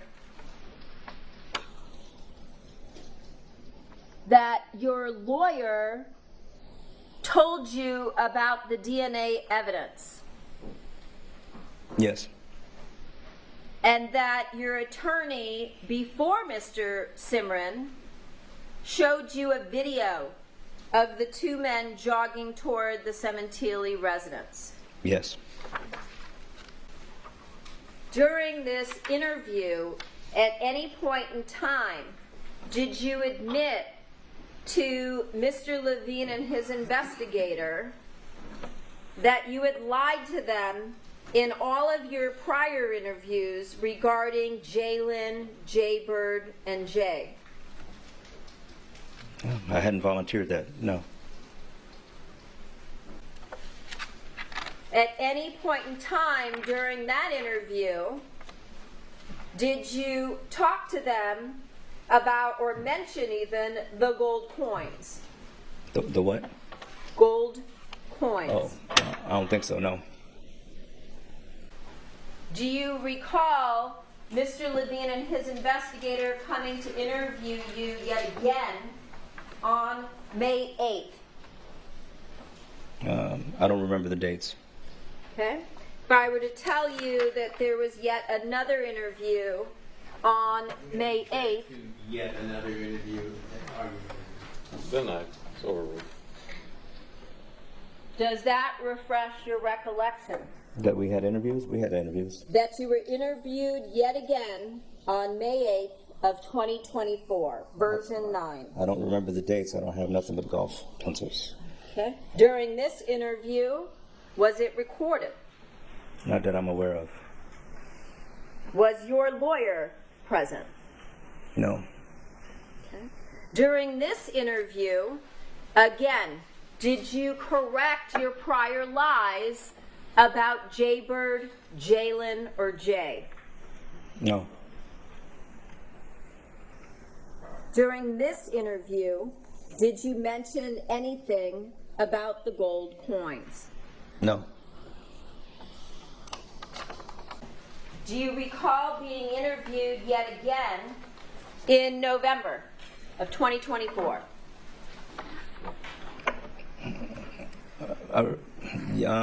Yes, kind of. I know it was later in the year. Okay. And do you recall, again, being spoken to at this point in time, and you were told by Mr. Levine that Austin had been arrested and extradited to Los Angeles? Yes. Again, was your lawyer present during this interview? No. Was it recorded? Not that I know of. During this interview, did you ask to hear the statements you had previously made? That I previously made? Yes. Did you ask Mr. Levine and his investigator to hear your prior statements? I don't recall that. Okay. If it says that in the interview notes, would that be true? You wanted to hear your statements, obviously, right? You wanted to hear my statements? Yeah, you wanted to hear recordings of your own statements. Recordings? You mean over here? Like I said, it's important to know what was being said beforehand. Move to strike as non-responsive. I have no idea exactly the contents of what we were talking about at that time. I really don't know. Were any statements played for you? Statements, no. No audio was played. Were any transcripts provided to you? I don't think there were. I don't remember. I don't remember. Your Honor, I'm going to object. Can we approach? All right. To hear any of your own statements? No. You did not. No, I asked to hear Austin's statements. Okay. I'm And sorry. You mean that's the last question, also? were you provided with Austin's statements? No. None were played for you. No. No audio was played. Were any transcripts provided to you? No, I wasn't just given transcripts. So you asked, but nothing was given to you regarding Austin. Eventually, there were a couple of blurbs were read, but not the whole thing. It was like pieces. I need to do my promise to the jury. We're going to adjourn this time for tomorrow at 9 o'clock. The admission applies to discuss the case either among yourselves or anyone else or form express any opinion to the cause that's finally submitted to you. Have a good evening. See you tomorrow.